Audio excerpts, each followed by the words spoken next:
Minutes until the race gets underway. The flags fluttering to my right, the grandstand's absolutely packed to the rafters, and they will be cheering on everybody, but especially our three Brits. I'm stood in front of George Russell's car. He's just got his hands together, looking concentrated down at the start straight, 240 metres into the first turn and the braking point. He looks at me, just nods. I'll leave him to it, but there must be some butterflies. Julian, do you get nervous as a driver, especially in front of your home fans like George Russell is right now?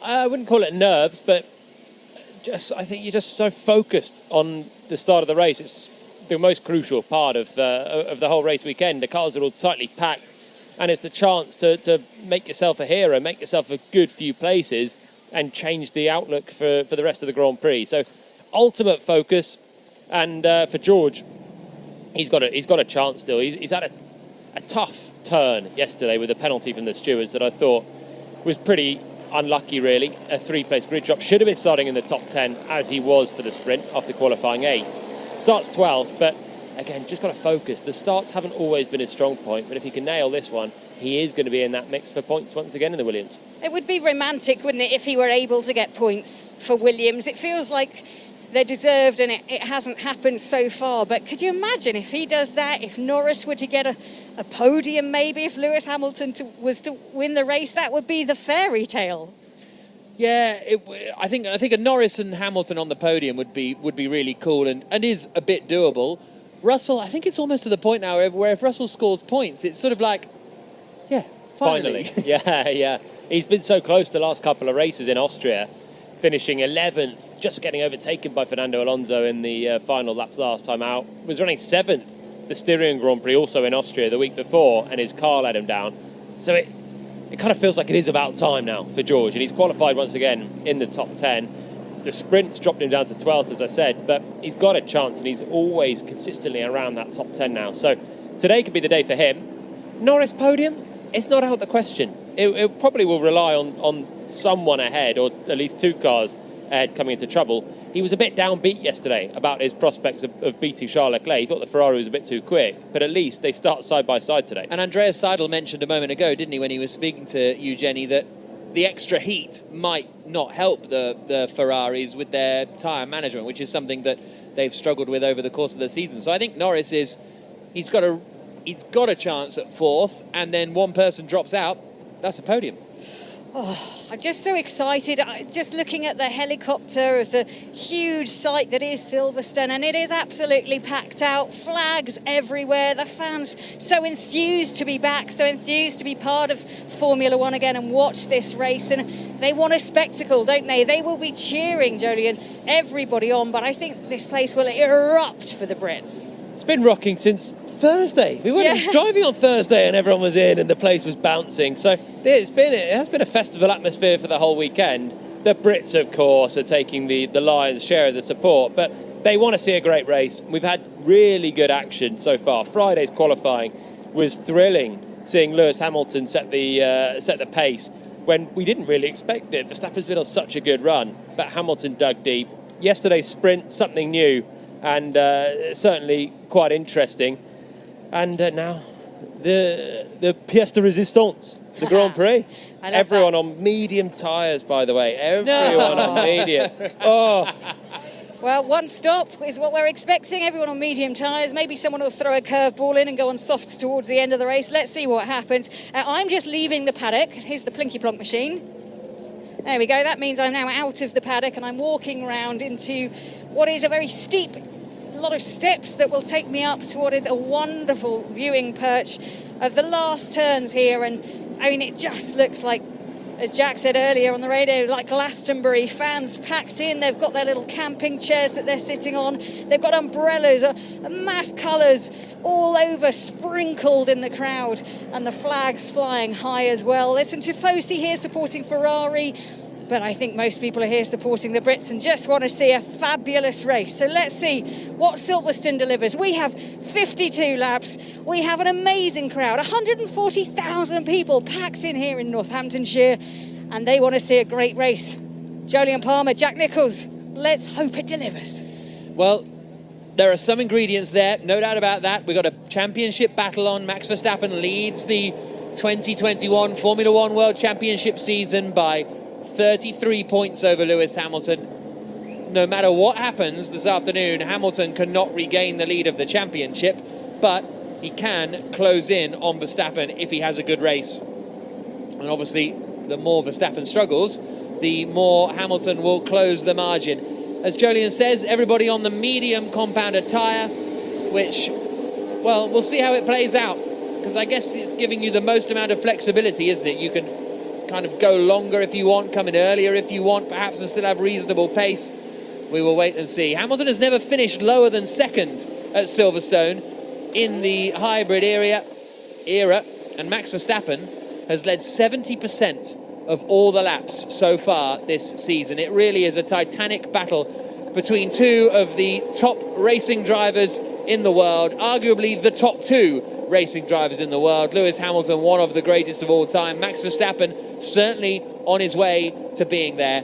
And it is Verstappen, though, the championship leader, that will start on pole position after a great getaway gave him the lead yesterday.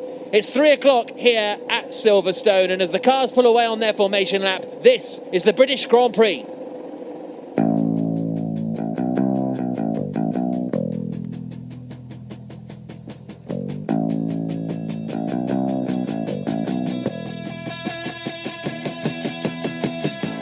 So the cars make their way around. This is the grid. Max Verstappen on pole position. Lewis Hamilton alongside him on the front row. Valtteri Bottas and Charles Leclerc are third and fourth for Mercedes and Ferrari.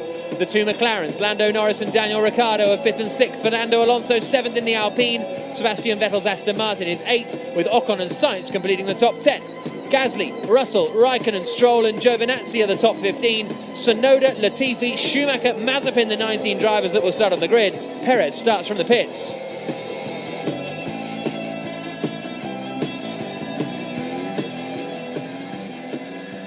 So Verstappen making his way now around the far part of the circuit where the old start-finish straight used to be, towards the very fast right-hander at Copse Corner. And then he'll come down through the Maggots and Beckett's sequence. And we are really in for, I don't know, it just feels like, even though everybody's on the medium tyres, it feels like an afternoon that is bubbling, that there's so much anticipation in the air. Maybe it's just being at a sporting event with 140,000 fans just makes it feel like something's going to happen. It's had the feeling of it all weekend, though. Yeah. That's the thing. It's all been brewing up for this moment. And it's Lewis Hamilton who's on the back foot after the starts yesterday. I'm a little bit surprised to see everyone on the medium tyres. Sergio Perez from the pit lane is looking like he'll start on the hards, which is what we thought might happen, and he'll just go and go and go in that one. But everyone else on the mediums.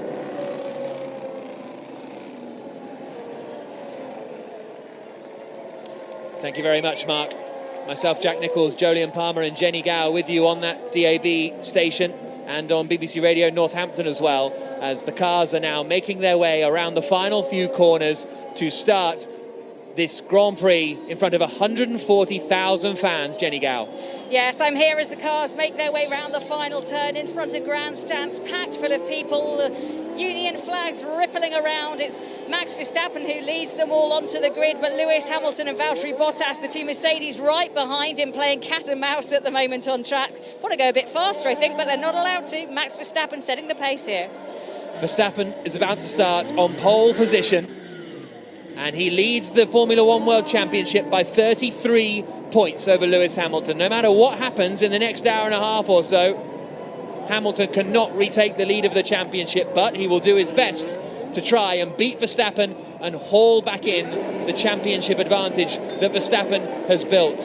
Harrison Ford watching in the Williams garage, Tom Cruise watching in the Mercedes garage, and all of the eyes at Silverstone are focused on that front row, because yesterday, Jolyon Palmer, it was the driver in second place who got the best start.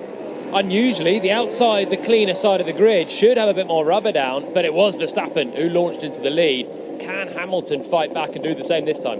The British Grand Prix about to get underway. 140,000 fans at Silverstone watch as the lights go out and the race begins. And who is going to get the best start? It's pretty decent from Max Verstappen. Hamilton is coming with him and Hamilton's getting alongside. They're coming into the fast right-hander at turn 1. Hamilton hits the front. No, Verstappen holds on around the outside. Verstappen still has the lead as they come up into the hairpin right-hander at Village. Hamilton got the better start. Hamilton got alongside, but Verstappen held the place. But now he's going to try and go for it again is Hamilton as they come out onto the next straight, the Wellington straight, down towards Brooklands, and Verstappen immediately covers the inside line. Hamilton goes to the outside. They're wheel to wheel. Hamilton is squeezing him. They're still side by side. Verstappen holds the place unbelievably. All the way around the outside, Lewis Hamilton tried to go. And the Ferrari of Charles Leclerc is getting involved in the fight too. But the grandstands were on their feet. That's superb wheel-to-wheel racing between Hamilton and Verstappen. And Hamilton's going for it again to the inside of Cops Corner. And they make contact. Verstappen's off. Verstappen's in the wall. Hamilton is in the lead of the Grand Prix. And Max Verstappen is out of the British Grand Prix. Hamilton might have damage too. Charles Leclerc in the Ferrari leads the way. And the two title contenders have finally come together. Hamilton's continuing in second. The safety car is called, so Hamilton can keep that position. But wow. Oh my word, that was a crash waiting to happen for 9 corners, and eventually at Copse it did with Hamilton on the inside. Verstappen just would not yield. At turn 1 he held it on the outside, ran a little bit over the grass. They almost touched down at Brooklands into turn 6. They might have even touched. It was millimetres between the two cars in a straight line. Super aggression from the two. And then finally Hamilton on the inside, Verstappen on the outside, and they have come to blows. Verstappen's in the wall with a big crash. I've got damage. We're ready for you in the box. Hamilton's saying he's got damage. They're saying they're waiting for him in the pit lane, but he hasn't come into the pit lane. They've both stayed out. So Charles Leclerc it is who is leading the Grand Prix. Verstappen is climbing out of his car now, and the crowds are applauding him because, to be honest, that was a huge crash for Max Verstappen. Yeah, he's hit the barrier really hard. He gets out of the car, but he's not moving all that well at all. And just having to be supported by the doctor out of the medical car at the moment. But he is standing on his own 2 feet. He'll be winded, no doubt, from that one. He took so many chances on that first lap. He was just risking it for everything. And you know what? For the first time this year, Hamilton didn't back out. Hamilton gave him a chance at Imola. He gave him a chance at Barcelona. But now we're seeing Lewis with a 33-point deficit. He's not going to let Verstappen off the hook again. They came to blows. My initial instinct is that was a racing incident. I think Hamilton was on the inside, Verstappen on the outside. They touched. It was brave for Verstappen to try and hold it. Well, the safety car deployed. Charles Leclerc leads the way. Hamilton second, Bottas third. But Hamilton and Verstappen have come together and collided for the first time this season. And this championship fight takes a very, very fascinating turn. Full commentary on the BBC Sport website and app. But on 5 Live, we'll go back to the golf. Mark. Well, the crowd just looking on as Max Verstappen's car is actually we're doing a replay, so I'll come back to you guys so you can talk us through it. Yeah, well, the red flag is out, so the race is being stopped. Hamilton tried to go around the outside of Verstappen yesterday. I think that's a pretty much a racing incident for me. It's a complete racing incident. Hamilton was clean up the inside. Max tried to hang on around the outside. He's actually got his car further ahead as he's managed to carry the speed, but he's turned and Hamilton can't disappear from the inside. And they've had contact left front of Hamilton, right rear of Verstappen. This is the sound on board with Lewis. It's just a square racing incident, no two ways about it. Two drivers fighting hard, neither giving an inch. And it's Verstappen, the man on the outside, at a very high-speed corner at Copse that's come off worse. He's been pitched into a spin. The right rear's already buckled from the contact with Hamilton, and he's hit the wall side-on really hard. But as we know, he's out of the car and okay. What damage has Lewis Hamilton got? Because remember, Charles Leclerc now leads the race. Yeah, so Charles Leclerc leads the way, Hamilton second, Bottas third, red flag is out, so that'll be another grid start potentially and a chance to repair Hamilton's car. Exactly, it's a really important red flag for Mercedes and Hamilton. Thankfully, Lewis didn't pit at the end of lap 1 because he said he had damage, radioed the team. Is Max okay? He's out of the car. Hamilton, Jenny, just checking that Max Verstappen's okay.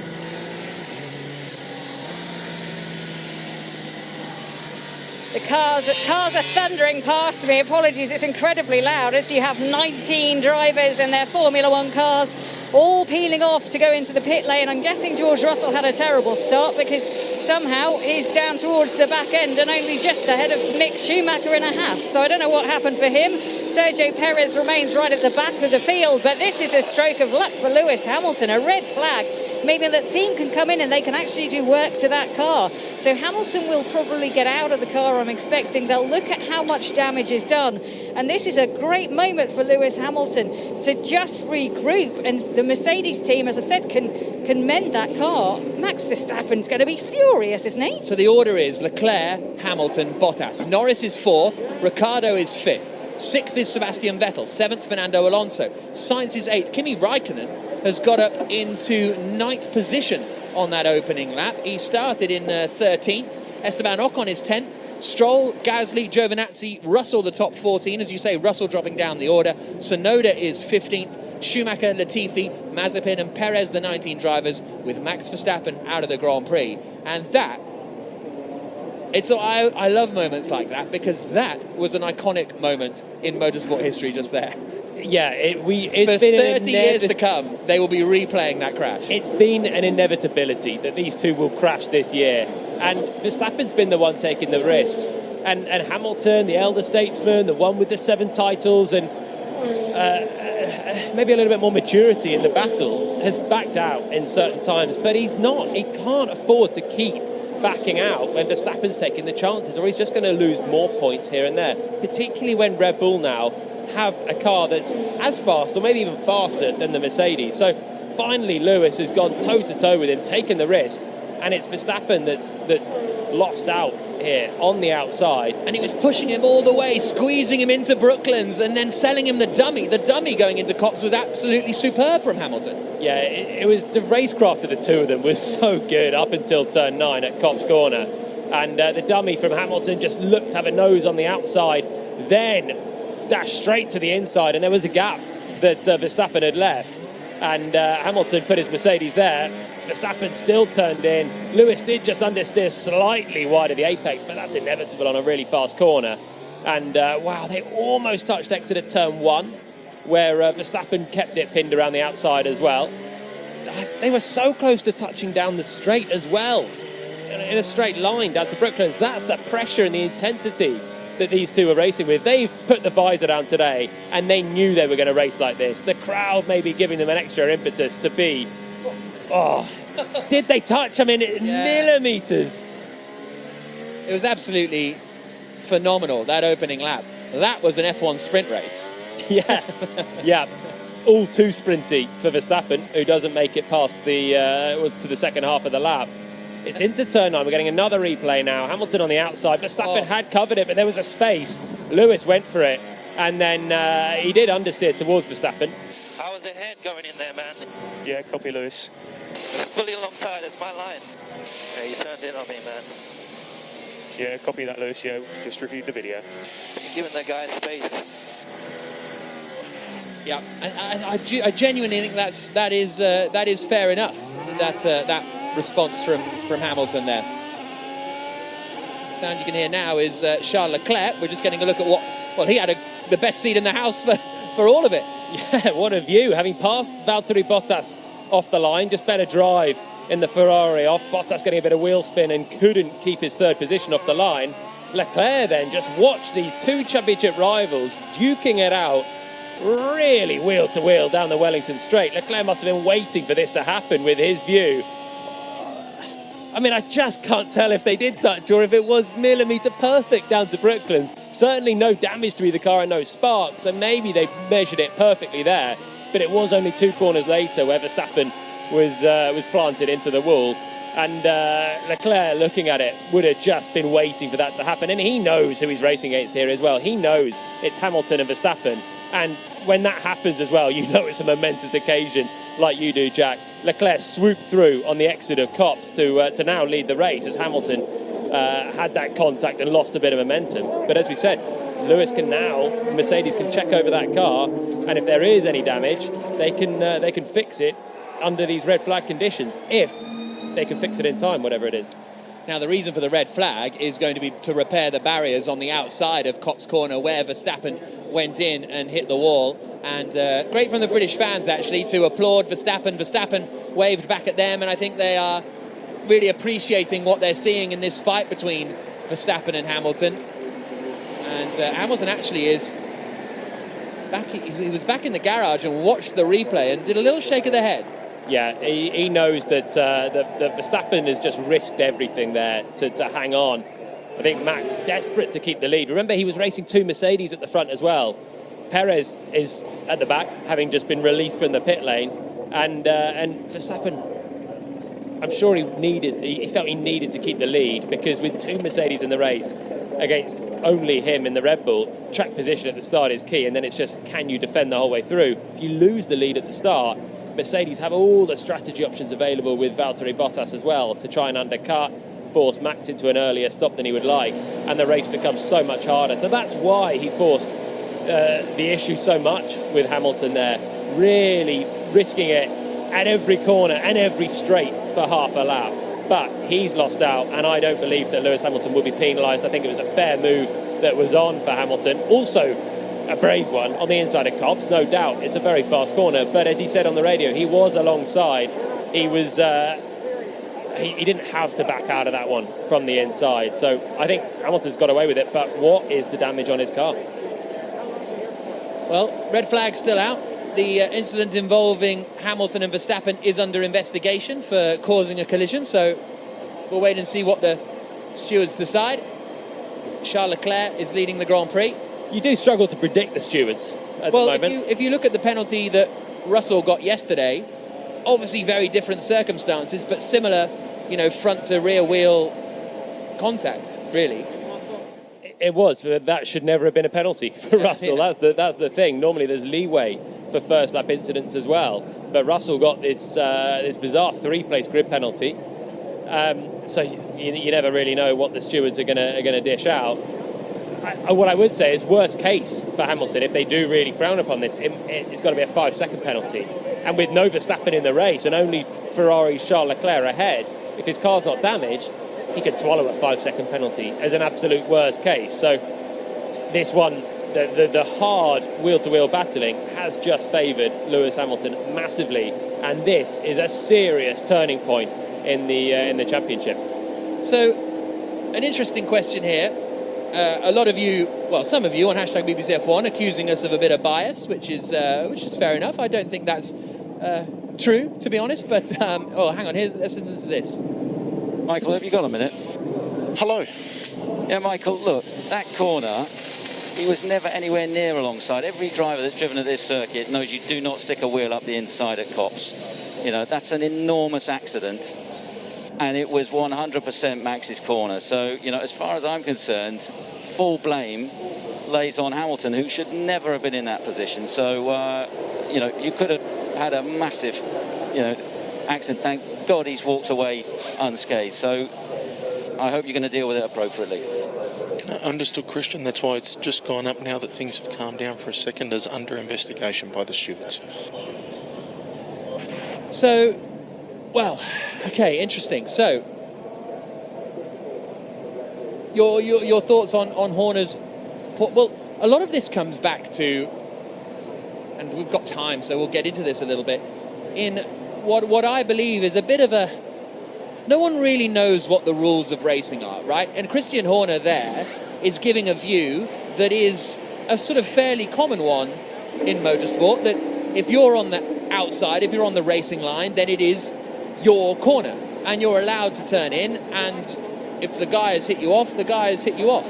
But I think other people don't believe that to be the case. I think other people would say, well, no, if you've got a bit of a wheel alongside or you're halfway alongside, you deserve to be given space. And I think those are two competing and different thoughts about what wheel-to-wheel racing is in the modern era.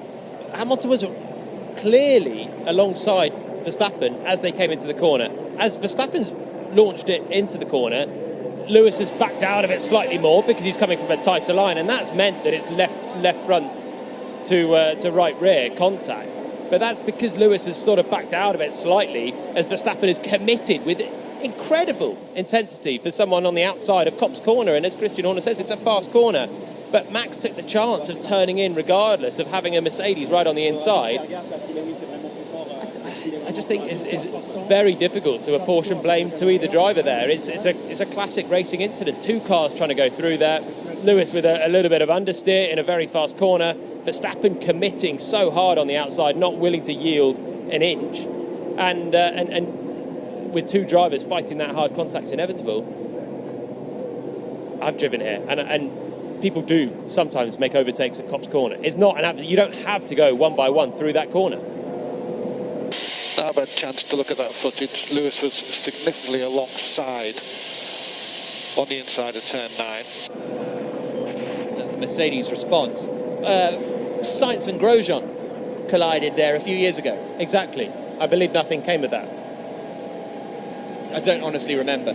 But, well, they were both out of the race, so there was probably, maybe one of them got a grid drop for the next race. I can't remember. But there is such a thing as a racing incident. I think that's the other thing, that they both had space. No one forced anyone to the outside. Verstappen had room, Hamilton had room, and they came together. That's just going to happen if you want racing to be the case.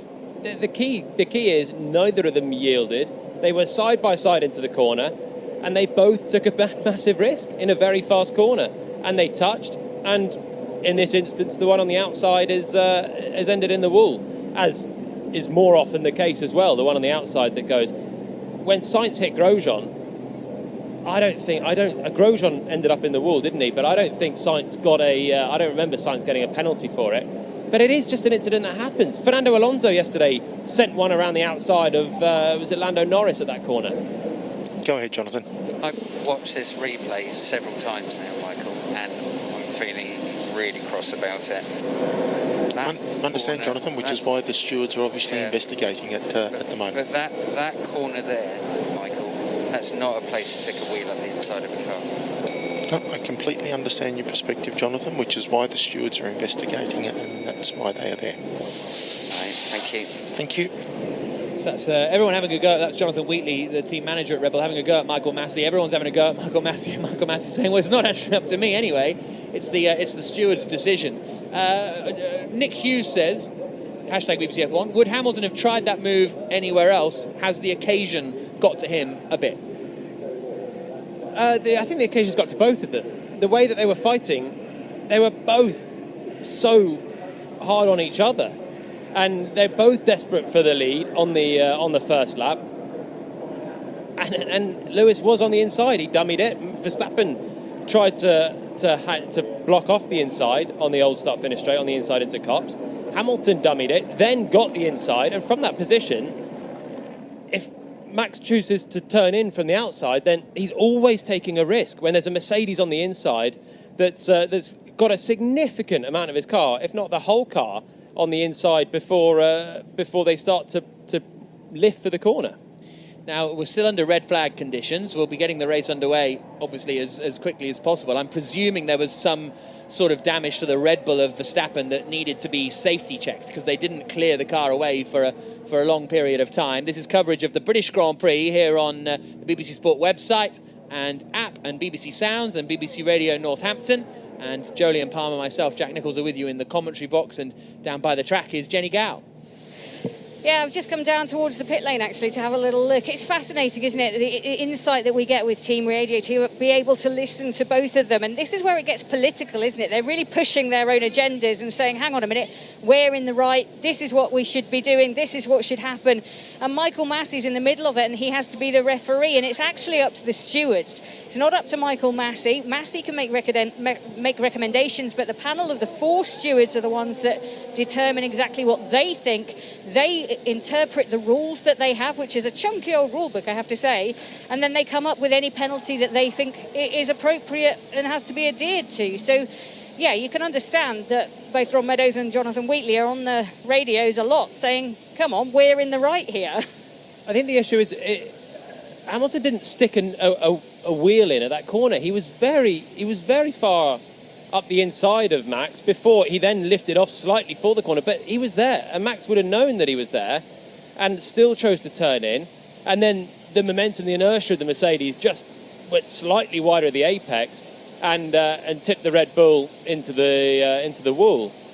But we're not talking about sticking a wheel in some mad lunge. He was there on the inside. Max knew it because he tried to defend it and then moved back to the outside and still turned in. These things happen. It's a racing incident of two drivers absolutely going for it, neither wanting to yield, and one of them has come off very badly. It was bound to happen, wasn't it? As you guys have both pointed out, we have two men fighting for a championship, and also, Jolyon, they're fighting for status, aren't they? Status? Yeah, but within the championship. This championship battle, within this particular one, they're fighting to be the one that's leading, the one that can dictate the pace. Yeah, they're fighting for the hardest championship that Lewis Hamilton has had to fight, probably since 2007 or 2008. This is maybe even harder than those ones for Lewis. Red Bull, with Max Verstappen, who is a serious talent, are taking the fight to Mercedes. And we've seen the last couple of weeks, Hamilton's had no answer in Austria. In France, they were snookered, and Verstappen and Red Bull did a great job. But here, he's bounced back. He took the fastest qualifier on Friday. Then Max rebounded. They've had a real ding-dong through the first 2 days of this weekend. And I do think probably the crowd and the absolute effect, the roar of the British crowd, it does make a bit of a difference to you as well. I'm sure Hamilton's felt an extra buzz. I'm also confident that Max has it's given him even more incentive to try and get ahead of Lewis. And that's why we've seen it all come to a head on this Silverstone Sunday. And I just can't see that it's worthy of a penalty for Lewis on this occasion. Well, we are, for what it's worth, on lap 3 of 52 in the red flag situation. Charles Leclerc is ahead in the Ferrari. Now, I would imagine it will be a standing restart after this. It has been for the last few times there's been a red flag in the Grand Prix. It is at the race director's discretion, but I don't see why they wouldn't. Lewis Hamilton second, Bottas third, Norris fourth, Ricciardo fifth, which plays quite nicely into that Norris podium chat. Michael, this is Toto. Go ahead, Toto. Michael, I just sent you an email with the diagrams where the car should be. Did you receive that? Toto, I don't access my emails during a race deliberately because I concentrate on the race. Yeah, then you should maybe look at this because there is something with the rules. I'm coming out. No problem. I suggest if you want to, Toto, feel free to go upstairs and see the stewards directly. So Toto Wolff, the boss of Mercedes, has sent, this is good stuff, has sent Michael Massey an email. Michael, have you got your emails? Mate, I'm not looking at my emails, I'm working. Go and see the stewards. Approximately 15 minutes until the race gets back underway. They'll give us a 10-minute warning, but 15 minutes or so until the race gets back underway. Jenny? Do you remember when Lewis Hamilton went to see the stewards in the red flag period? Maybe he needs to be the one to take the bull by the horn and just pop up and see Michael Massey. You know, it's not unprecedented. We've seen it happen before. So go and make your own appeal, Lewis. Well, I'm sorry, Jenny. I couldn't quite make out what you were saying there. I'm sure it was a great point, but Verstappen's car has now been removed. They're now just repairing the tyre barrier down at Copse Corner. And we should say why also Jonathan Wheatley, Christian Horner got straight on to Michael Massey, because they know now Max is out of the race. He has the 33-point lead in the championship. There's nothing more he can do. So it's only they can cry foul on Lewis Hamilton and try and get Hamilton the biggest penalty possible and negate this deficit, which at the moment Max is going to be taking at the end of this race. So it's inevitable that the Red Bull bosses, of course, will try and get Hamilton and Mercedes penalised for an incident like that. And it's up to the stewards now to make a judgment. Wonder what Toto Wolff has emailed Michael Massey. Diagrams of something. Oh, is it diagrams? I thought it was tyres something, but maybe diagrams. I thought it said diagram. It's impossible to know, isn't it? Impossible to know. He didn't CC you in. He didn't CC me. Well, I haven't checked my emails. I'm working, Jack. Hey. But look, it's a sweaty moment now for Red Bull. They're going to be doing everything. They've still got Sergio Perez in the race, but they've probably forgotten about him with most of their intentions, because he's at the back of the field and on some long charge now to see if he can medal towards a McLaren maybe at the end of this Grand Prix. Their big focus was on Max Verstappen, and he's out. Now their focus shifts to try and find the best evidence they can for why Hamilton should be penalised for it. Alexander Kemp says, hashtag BBC F1, turn that situation around. Lewis is on the outside, Lewis on the outside, Max on the inside, and Lewis is leading the World Championship. I think Lewis backs out, says Alexander Kemp. The Lewis that raced in Barcelona and raced at Imola maybe does. Certainly the Barcelona Lewis backs out and gives a bit of space there. 23-year-old Lewis? Possibly doesn't, and they have a crash. The Lewis that had a tangle with Felipe Massa in Monza and then Mark Webber in Singapore, and it potentially cost him a championship. That was in, 2010, when he'd just taken the lead of the championship. It's just the two of them racing super hard, and Lewis has shown maturity, and quite frankly, he has avoided a collision with Verstappen on a couple of occasions at least this year so far.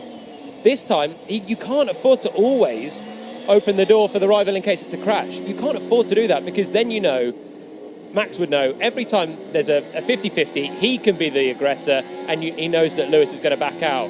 This time, Lewis now 33 points down on the championship, home race, in a Mercedes that's quick. You can't afford to back out, so he's gone for it, and he's stuck the car on the inside at Copse Corner, but he was entitled to the space there, and a crash is the outcome if neither driver backs out. Sound you were hearing there was just some replays. We're still under red flag conditions. Jenny?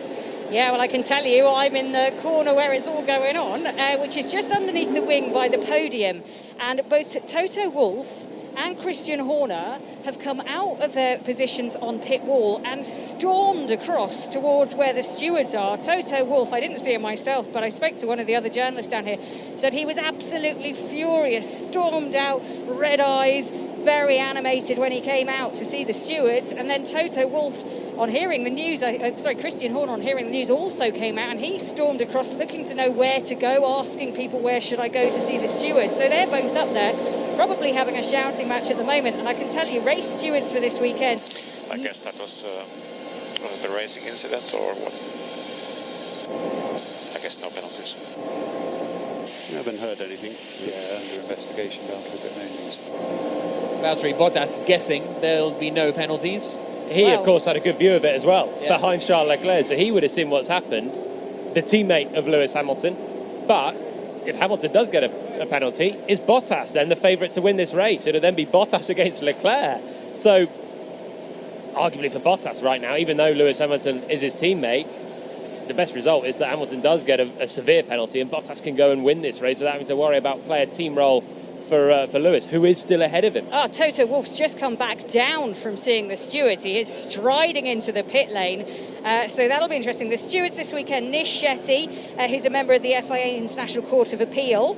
You've also got Dennis Dean, who's a member of the International Sporting Code Review Commission, F2 Formula E steward as well. You've got Loic Bacallan, who's an FIA Formula 3 steward, and a driver steward is Emanuele Pirro this weekend with the national steward Eric Cowgill. So those are the guys that are going to be facing a barrage from Toto Wolff and Christian Horner, both making their cases for why it either is or is not an incident and should or should not be penalised. But it's very unusual to get both team principals striding towards those stewards and basically making their case. And I think that's what Michael Massey said to do, so that's what they've done. But I can tell you I'm one of about 30 people down here, all journalists and media people waiting to see what happens, and I think even Valtteri Bottas is waiting to see what happened by the sound of it. This is another fascinating twist in the championship, isn't it, this season? Poor Pirro. Yeah. He did Canada with all the controversy with Vettel's 5-second time penalty, and whatever happens today, people ain't going to like Pirro. Whichever side you're on, whatever the decision is. I can't help but feel, if this was an incident between Lance Stroll and Esteban Ocon for 10th place, it would be a no-brainer to make it a racing incident and carry on. It's the enormity of the incident that's happened at two title rivals, and even more so, one of them is out and the other one is still running at the front. It's huge for the championship moving forward, and that's why it's going to be sweaty for the stewards to make the decision. But I think removing yourself from that, a racing incident has to be the call. So, Let's see what happened to George Russell at the start, because he's dropped down to 14th place. The race is going to be getting underway in 9 minutes' time. He just got a terrible getaway, Russell. Absolutely awful getaway, and just got passed by everybody on the run down towards the first corner. And that was it. That was his positions lost. So a real shame for the British driver. We'll see whether anyone changes their tyres in this red flag period as well. We're getting a replay of the start from Bottas. Now, Bottas lost out to Leclerc at some point. I think it was just off the line that Charles Leclerc got through and up into third position. And then, I mean, let's not even get into the argument about did Verstappen go all four wheels off at Abbey to keep the lead. Well, that's the thing. They almost crashed at Abbey in exactly the same way. Again, Hamilton was on the inside and Verstappen just kept turning in, and they almost had the same crash there at a very similar corner at turn one.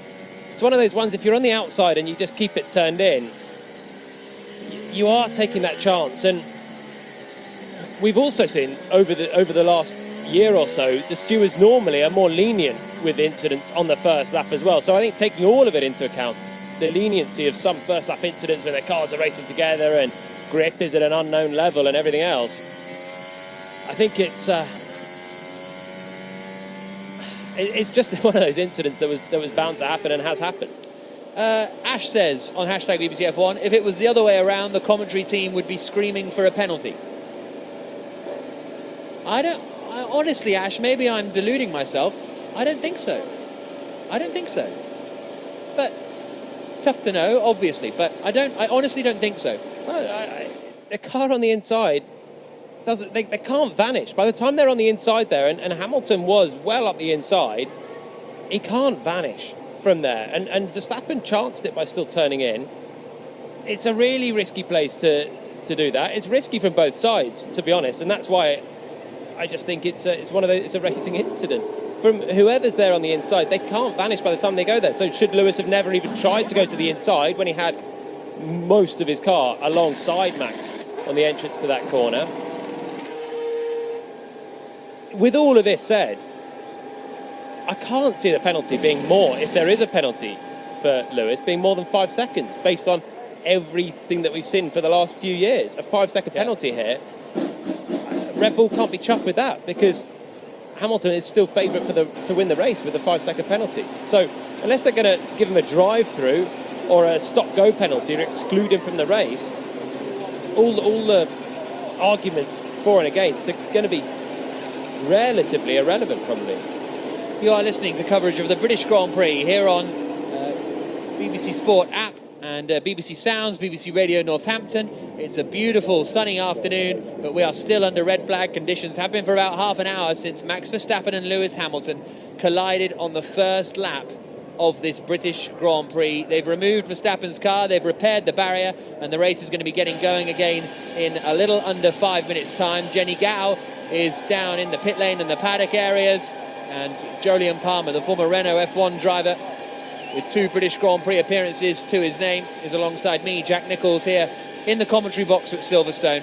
And as it stands, the gap in the championship would come down to 15 points. Hamilton would still trail Verstappen, but it would come down to 15 points. And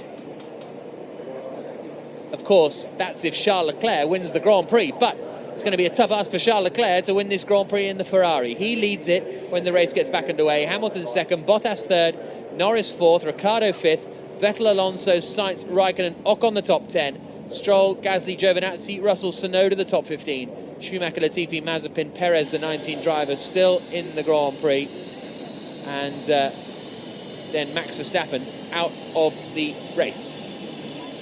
Hamilton back in his car, getting ready to head back out onto the circuit and take the start of the race again. And this time it'll be Charles Leclerc that lines up on the front of the grid.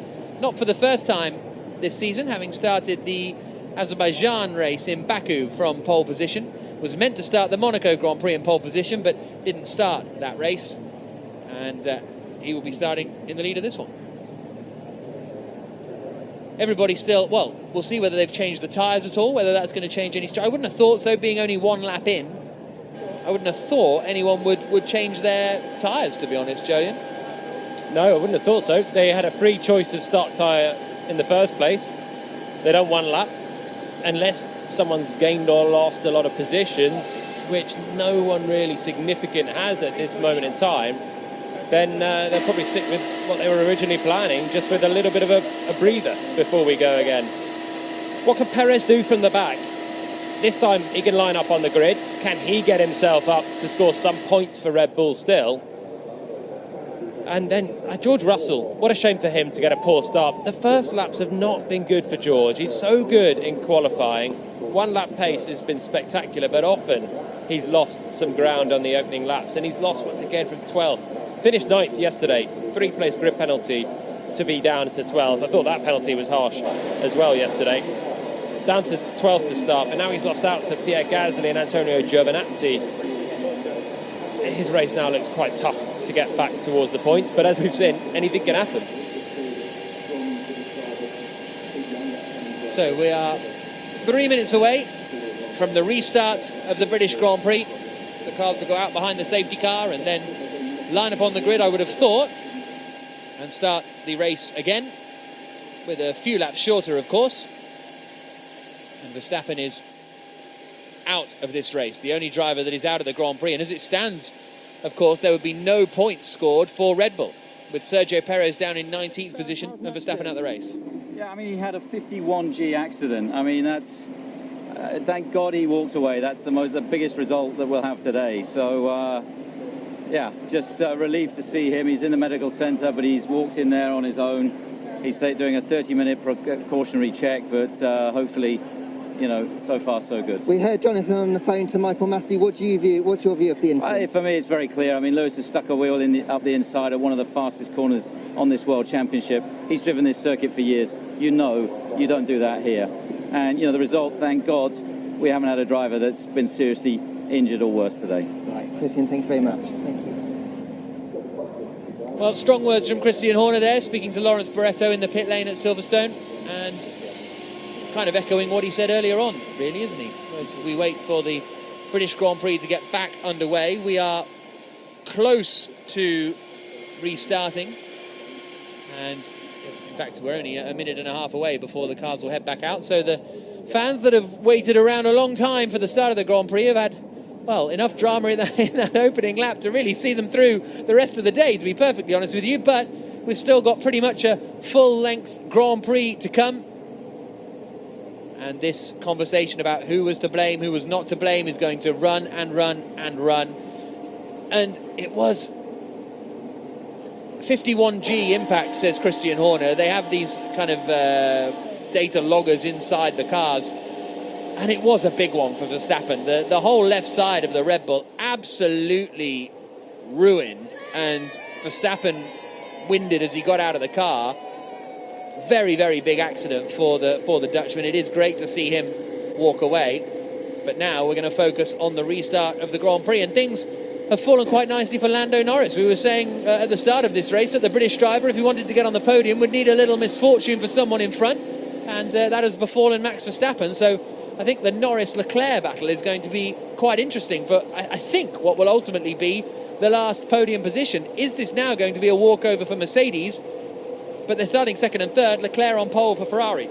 Well, speaking to Lando yesterday, he was very impressed with the Ferrari's pace, and he said he just couldn't get onto terms even in clear air. The Ferrari was quicker than the McLaren, and now Norris in fourth has two Mercedes between him and Leclerc. So Leclerc is in the lead of the race, but even if the Mercedes are too quick, he certainly is going to be eyeing the podium. Hamilton pulls away in second as we go around to the grid again. And his car looks okay. Mercedes were not working furiously on that either during the red flag, so it looks like the car's okay, and we'll just wait for a steward's decision. Yeah, they fixed a few bits and bobs on it, I think, but nothing too dramatic, as the cars now peel out of the pits and make their way behind the safety car. Charles Leclerc on pole, Hamilton second, Bottas third, Norris fourth, Ricciardo fifth, Vettel sixth in the Aston Martin, Fernando Alonso seventh in the Alpine, and Alonso, in seventh, just ahead of the fellow Spaniard Carlos Sainz. Raikkonen ninth, Ocon 10th. Stroll, Gasly, Giovinazzi, Russell and Tsunoda will be the top 15. Schumacher, Latifi, Mazepin and Perez will be the 19 drivers when this British Grand Prix gets back underway here on BBC Radio Northampton.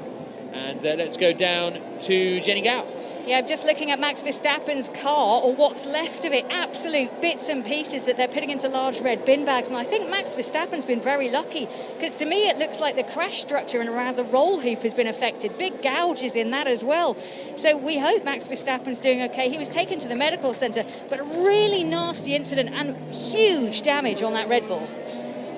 Yeah, it really was. And I think that's what the red flag and the delay was for, because they needed to check that everything was okay in the car, because these days there's so many electric components that can get damaged and obviously cause issues if a marshal is trying to clear it away. So that would be my prediction as to what the concern was, because for quite some time there were two Red Bull engineers crouched down next to the car before they let the marshals clear it away. But Verstappen did get out of the car by himself.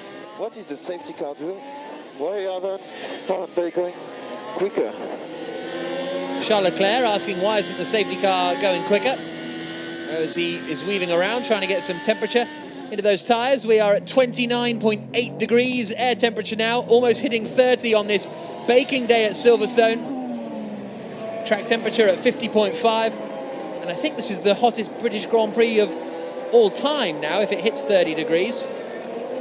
Certainly very warm, and the crowds in the grandstands have been treated to some big drama at Silverstone, and now they're on their feet applauding their drivers who are going to come round again, and we're going to go again. What does Leclerc do? How hard does Leclerc fight? How hard does Hamilton fight?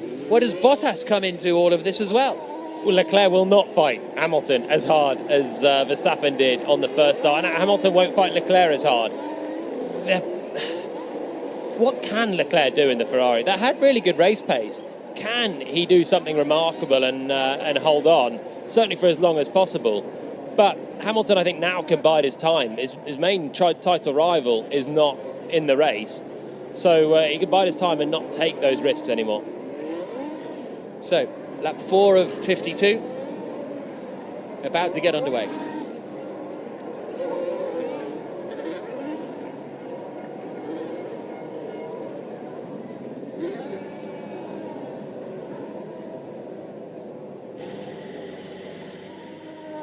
The cars lined up on the grid. Yep, we're about to restart again, Mark. 45 minutes after the last try, where Hamilton got a better start than Verstappen, tried to overtake him 3 times before they finally collided at Copse Corner. Hamilton sent Verstappen into the barriers on the outside. So Charles Leclerc in the Ferrari is going to be on pole position for this restart of the race. We're on lap 4 of 52. The race is going to get underway again with a standing start. Here come the lights. Leclerc on pole position, Hamilton alongside him. Bottas and Norris are on the second row of the grid as the race gets underway again. Hamilton again gets a decent getaway, but he's not quite close enough to challenge Leclerc. Valtteri Bottas has lost out to Lando Norris. Lando Norris in the McLaren has got ahead of Valtteri Bottas' Mercedes and is up into 3rd place. There's also a challenge coming in from Daniel Ricciardo. He's trying to get past Bottas as well, but Charles Leclerc in the Ferrari holds the lead. Lewis Hamilton is in 2nd place, Lando Norris 3rd, Bottas is in 4th. Sainz is going side by side with Sebastian Vettel as they fight over 7th position, but Charles Leclerc in the Ferrari has got out in front. Hamilton, Jolie and Palmer sitting in 2nd place. Neat, tidy, quiet start from him. Yeah, not so much drama at the front this time, but once again, Valtteri Bottas losing a place off the line. Last time to Charles Leclerc, who now leads the race, and this time it's Lando Norris through. And there's a spin for Lance Stroll coming out of the right-hander at Luffield, but it is Charles Leclerc leading the Grand Prix, Hamilton 2nd, Bottas in 3rd. Full commentary on the BBC Sport website and app. And I think it was Sebastian Vettel, my apologies, that spun in the Aston Martin. So Leclerc leading the way, Hamilton, Norris, Bottas, Ricciardo the top 5. Alonso is in 6th place after a great fight with Carlos Sainz. Stroll, Raikkonen and Giovinazzi are the top 10. Russell has gained 1 place on this restart. That's Sebastian Vettel spinning to the back that Russell's gained. So it's Leclerc from Hamilton, from Lando Norris up in 3rd. And then Valtteri Bottas, who held off Daniel Ricciardo in the hairpins of turns 3 and 4, Village and the Loop.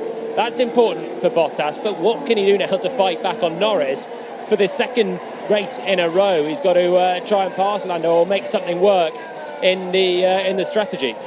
10-second time penalty for Lewis Hamilton for causing a collision. A 10-second time penalty for Lewis Hamilton for causing a collision. That's what the stewards have decided. So there we go. For me, I think it was a racing incident, but in the context of yesterday, George Russell's collision, etc., etc., it's kind of to be expected, I suppose, as Carlos Sainz now makes a move on Fernando Alonso around the outside, and Sainz in the Ferrari gets up into 6th place. Jenny Gow. Yeah, Vettel now trailing. He did manage to recover his Aston Martin, so he's at the back of the field just trying to catch up with everybody else after the spin. And I have to say, when the crowd saw the announcement about that 10-second penalty, they booed, and you could hear it ringing out around Silverstone. Just a note on that Mercedes, there wasn't much damage to Hamilton's car, aside from the wheel rims. They have changed the tyres as permitted, but no damage that they needed to really sort out from that incident with Verstappen. Brilliant move from Carlos Sainz around his fellow Spaniard Fernando Alonso. Sainz now up to 6th in the other Ferrari, which has been very quick. I think it's a harsh penalty for Hamilton, the 10 seconds particularly. I'm not sure where that number's come from, but obviously Red Bull have won that mini argument. But now what can Lewis Hamilton do with that 10 seconds, which he'll have to take at the pit stop? He'll have to sit in the pit box for an extra 10 seconds. And it's therefore going to be taken earlier than if it was after the pit stop, and it would be added on at the end of the race. And Lewis right now needs to pass Leclerc to build up that gap and try and negate the 10 seconds. Because if he's stuck in traffic, 10 seconds is going to add on a lot of time behind where there's a lot of closely bunched cars still. I'm presuming that the 10 seconds comes because the other driver is out of the Grand Prix rather than, and it's a 5 seconds if the driver continues or something along those lines, I imagine would be the stewards' theories with that. But we have got, and the Vettel spin was very strange coming out of Luffield, a very sort of rookie kind of spin from Vettel, who's looked on so much better form recently. Yeah, he was running well just in behind Daniel Ricciardo. Had Fernando Alonso coming around the outside of him, and as he's gone for the throttle, he's just lost it on his own. And that was a Vettel Ferrari spec spin from a couple of years ago, where he had that run of just being on the inside of another car and maybe missing a bit of downforce from Alonso coming around the outside, but also just a bit too eager on the throttle, and Vettel looping it on his own down to the back of the pack. Charles Leclerc leads the British Grand Prix, the Ferrari driver, 1.6 seconds ahead of Lewis Hamilton in the Mercedes. Then it is Lando Norris in 3rd place, 1.4 seconds back from Hamilton. Valtteri Bottas dropped behind Norris at the start and is down into 4th position, with Ricciardo in 5th in the other McLaren. Sainz is 6th, Alonso, Stroll, Ocon, Raikkonen, the rest of the top 10. Then you've got Gasly, Giovinazzi, Russell, Perez, Tsunoda, the top 15. Latifi, Schumacher, Mazepin and Vettel. The 19 drivers still running, and Leclerc's lead 1.5 seconds over Lewis Hamilton. So we'll see how, I guess, aggressive Hamilton's going to be in the early stages of this Grand Prix. DRS now enabled, so if he can get within 1 second of Leclerc, he can have some closing speed in a couple of zones around here, down towards Brooklands, and then the hanger straight as well into Stoke. So we probably need to push on now. So the situation has changed compared to this morning with this 10-second penalty. So the situation has changed compared to this morning with this 10-second penalty. So is that a different strategy? Is that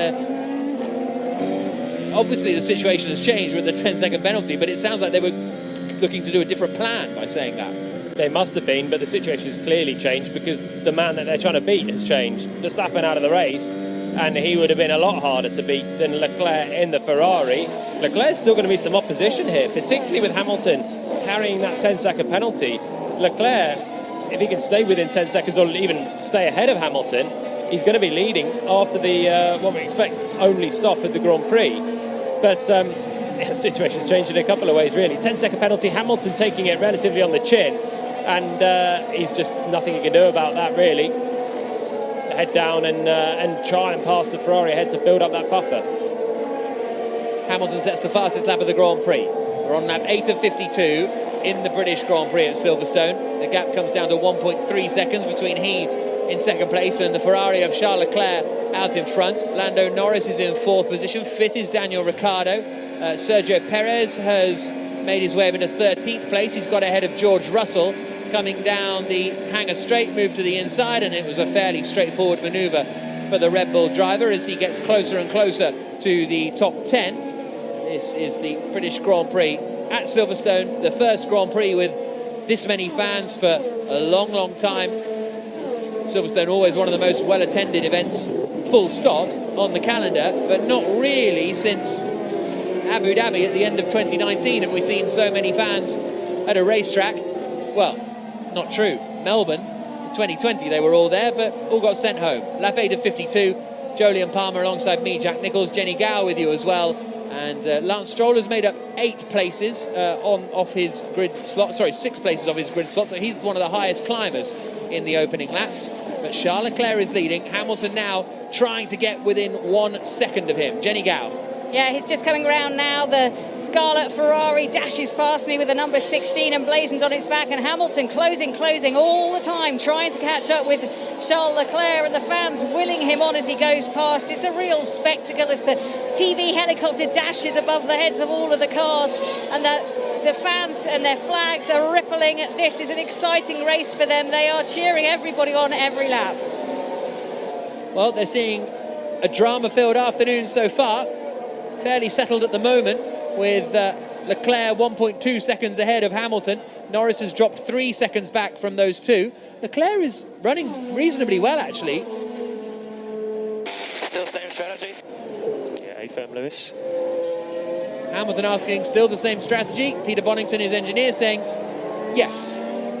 Probably he wants to go a bit longer now. If with the 10-second penalty, try and leave it as much time in that Mercedes as possible to just to mean that he's not going to tumble back through the order when he has to take it at the pit stop. There's no point having an early pit stop to try and undercut Leclerc because he's going to be sitting in the pits, and he's only then going to be able to be overcut effectively by everyone else who doesn't have the 10 seconds added onto their pit stop. So Hamilton's got to either pass Leclerc or hope that Leclerc right now can pull out enough of a gap to those behind. And Fernando Alonso in 7th is already 13 seconds back, so the gaps are just starting to widen. Leclerc's really quick though. He's pulling away from Norris quite well in 3rd. Norris not able to go with the top 2. 3 seconds now between the two Brits. Hamilton in 2nd, Norris in 3rd. Bottas still bunched up behind Lando, but that gap's just opening, and that's going to be maybe a chance for Hamilton to pit and not really lose anything. Lap 10 of 52. Leclerc 1.1 seconds ahead of Hamilton. Norris in 3rd, Bottas 4th, Ricciardo in 5th position, Sainz in 6th. Alonso and Stroll are fairly close together on the circuit. The tightest battle in the top 10 really, other than that for the lead, with Alonso and Stroll separated by less than a second. So I think Lance Stroll in the Aston Martin is going to have the DRS this time around. We'll see whether he's able to close in and get ahead of the Alpine for 7th place. Esteban Ocon is in 9th, Raikkonen is in 10th. Antonio Giovinazzi has lost out to Sergio Perez, so he's dropped down to 13th position. And Alonso and Stroll down towards Brooklands with the BRDC, the British Racing Drivers Clubhouse, on their right-hand side as they turn into that left-hander and then loop around the Luffield corner and out towards Copse once more, where that accident took place very early on at the start of this Grand Prix on the opening lap.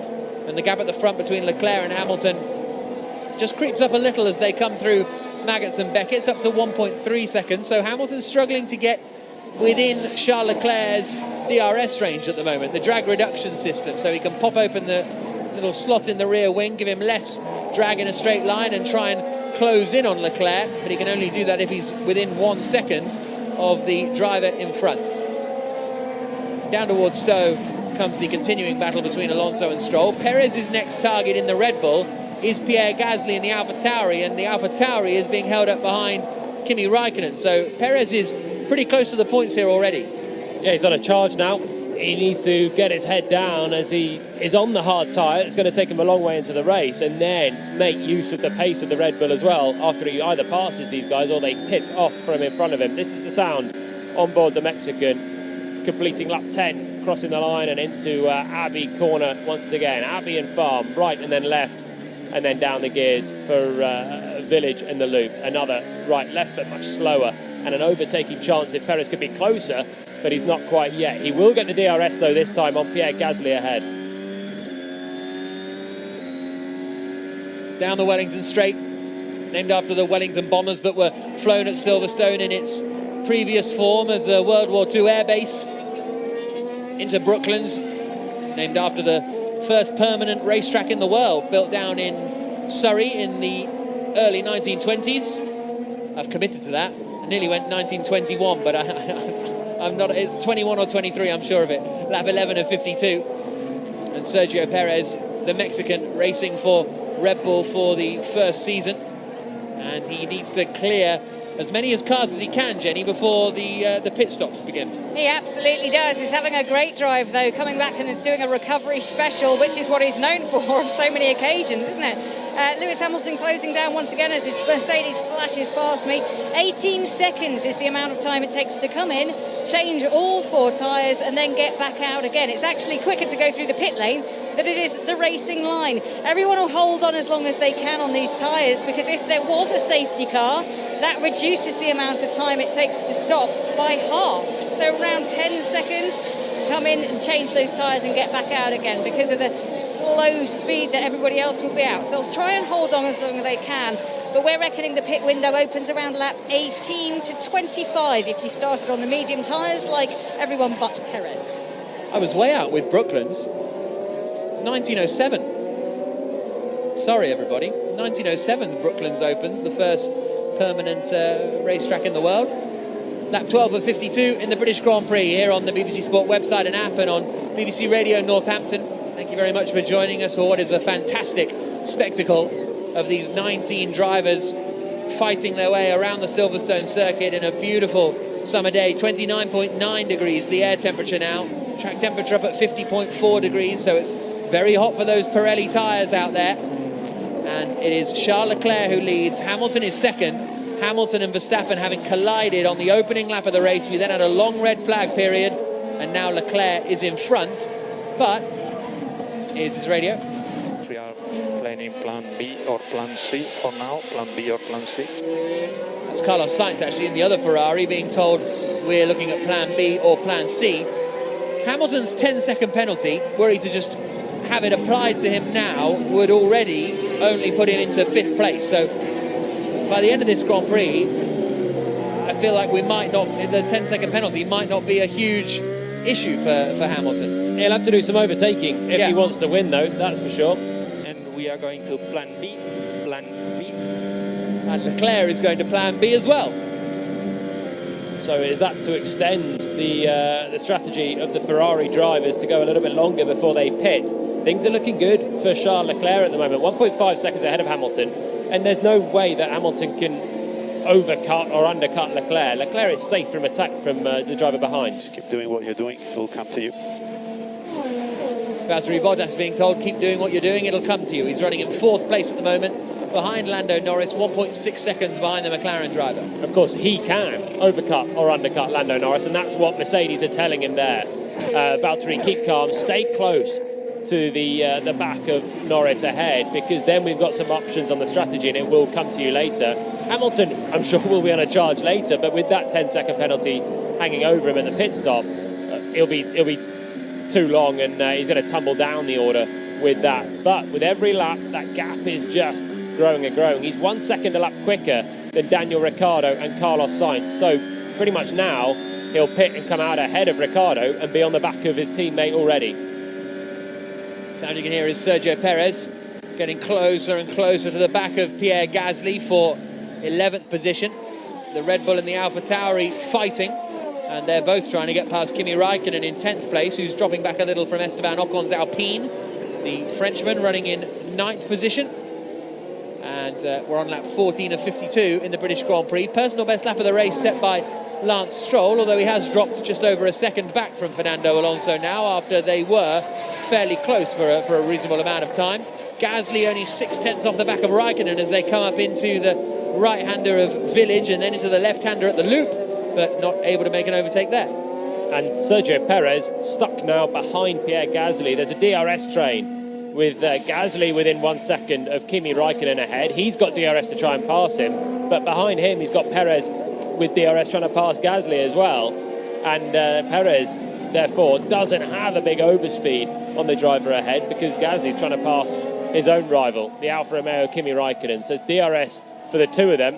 It's Gasly that needs to try and put a move on Kimi Raikkonen, and then Perez can focus on that. It's always very difficult to make waves in a DRS train. Hard to get this rear down, man. They're not stabilising. They have stabilised Lewis, we're just waiting to get that drop. Waiting to get that drop. Talk about the tyre temps on the rear, maybe. I assume. Waiting to get that drop. Not entirely sure what that means. Is he waiting for a gap to open up so he can make his pit stop? Is that what they're trying to do? We'll have to wait and see. So far, no one pitting across the entire field. And the longer Hamilton goes, the worse the damage is going to be in terms of track position. He's now lapping 0.6 a lap quicker than Valtteri Bottas as well, and he's over 6 seconds clear of Bottas. So if he can keep going, he's going to come out somewhere near his teammate in the stop. Charles Leclerc in all of this is looking really strong out there. Yeah, looks like a very good afternoon for the Monegasque racer for Ferrari. He leads the British Grand Prix. Lewis Hamilton is 1.2 seconds back after a collision on the opening lap with Max Verstappen, his title rival, the championship leader, who is out of the Grand Prix. No, the engine cut. The engine stopped. He's going again. Tell me what's happening. You can go ahead, continue, keep going. Charles Leclerc on the radio saying the engine is cutting out a little. He's 1 second ahead of Lewis Hamilton as Hamilton closes in. Myself, Jack Nicholls, former F1 driver Jolyon Palmer, and Jenny Gow with you here on BBC Radio 5 Live, and Hamilton is closing that gap, Jenny. Yes, he is. They flash past me, and it's definitely coming down. You're right, Leclerc saying he's got a power unit problem, the team saying just carry on. But the problem is for Hamilton, he needs to build some sort of lead. The field's very compacted. Driver default, Alpha 5-6 on, 5-6 on. Everything should be fine now. Well, Charles Leclerc being told what to do, Jenny, and then everything will be fine now. Well, that's all right then. Just believe your engineer and everything will be fine. Yeah, Hamilton having to serve this 10-second penalty when he comes in for the crash with Verstappen means it'll turn into a 28-second pit stop. Just look at how many people in that field with 28 seconds. If he were to stop now, it'd come out, you know, around 12th, 13th. Is that right? Yeah, but it's obviously only 10 seconds extra than anyone else, so he would come out in 5th as it stands, running in 2nd place at the moment, Lewis Hamilton. Were everyone to make a pit stop, which they all have to do still. No one can go to the end of the race yet. They need to use 2 different compounds of tyre. So Leclerc reporting engine cut, so maybe a lack of power, but yeah, we'll keep an eye on it. We're happy to pick up the pace. We're happy to pick up the pace. Yeah, what menu? Menu dash position 5. Position 5. Hamilton asking what he's meant to do on his steering wheel. So complex are the steering wheels in modern Formula 1 cars, but Hamilton now is right on the back of Charles Leclerc for the lead of the British Grand Prix. You can hear him rumbling over the curbs on the left-hand side on the exit of Stowe, and then down into the left-hander of Vale, and then looping right through Club.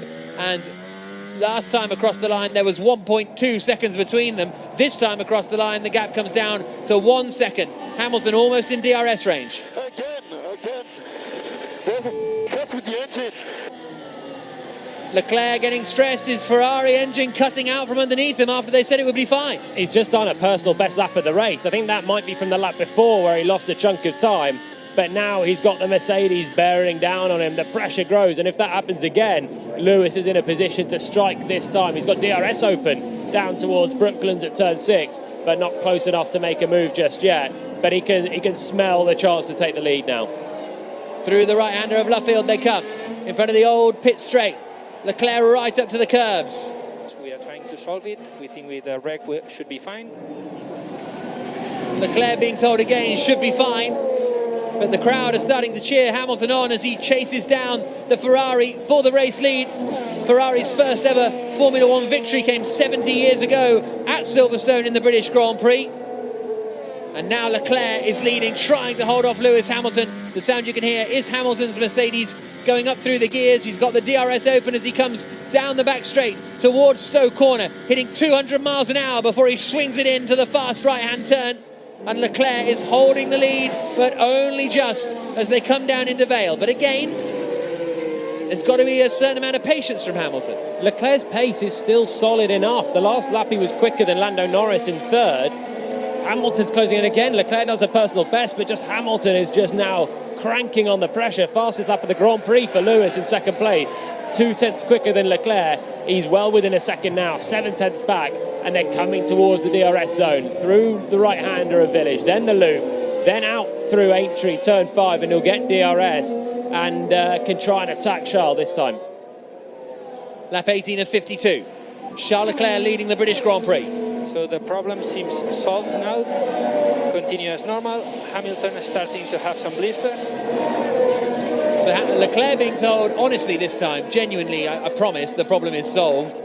And carry on as normal, and Hamilton's starting to have some blisters. Ferrari, what I like about this is Ferrari, they're racing this. They're not just settling, well, we can't race with the Mercedes, we'll just make sure we beat the McLarens. They are going for it. Well, Hamilton has a 10-second penalty still, so even if Lewis gets through, Leclerc needs to stay within 10 seconds of Hamilton, and he can get him back in the stops effectively, and the pit stops now can't be that far away, particularly with some blisters being reported. Once again, Hamilton with DRS down the hangar straight now towards Stowe, but he's not close enough to make a move, and it's not a big braking zone there either. You have got to be right alongside to go for it, but it is race on. This is the chance. If Hamilton can make it past, then we'll see the true pace of the Mercedes in clear air, and he might be able to really put the hammer down and make up a lot of that 10-second deficit. Race order in the British Grand Prix as they come over the line to start lap 19 of 52.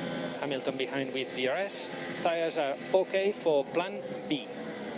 Charles Leclerc, the race leader, being told that his tyres are okay for plan B, whatever that strategy is going to be. No one has made a pit stop yet in this race. Hamilton is second. Lando Norris in the McLaren doing a great job in third place, a second and a half clear of Valtteri Bottas in the Mercedes.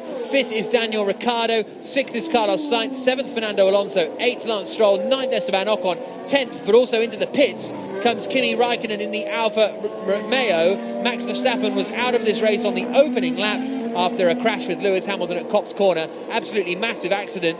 Sergio Perez comes into the pits as well, puts on a set of medium tyres now, so he's come out in the middle of the pack after having to start at the back of the grid after a spin in yesterday's qualifying sprint race. And we are on lap 19 of 52. When will Leclerc, Hamilton, Norris, the front runners, decide to come into the pit lane? Leclerc and Norris are both having great races. Obviously they're first and third, but Daniel Ricciardo is really struggling to keep anywhere near Valtteri Bottas. Bottas is unable to get past Norris, but on paper, Ricciardo should still be in that queue. We've almost got a 2x2 at the moment now. Leclerc and Hamilton very closely matched, although Leclerc on the last time around was 5 thousandths off the fastest lap, and he's actually just extending the gap back up again. So Hamilton closing it down for a couple of laps. Copy, Lewis. And now stops are starting to happen now. And now Leclerc does do the fastest lap of the race, as Hamilton is reporting those blisters, which Ferrari saw and told Leclerc about a couple of laps ago. So the gap now 1.7 seconds. Then there's 4.8 seconds back to the battle for third, Norris and Bottas. And they are nearly a second a lap quicker than Daniel Ricciardo, who's just holding Carlos Sainz back in the battle for fifth and sixth. Lap 20 of 52 in the British Grand Prix here on BBC Radio Northampton, as well as the BBC Sounds app and the BBC Sport website.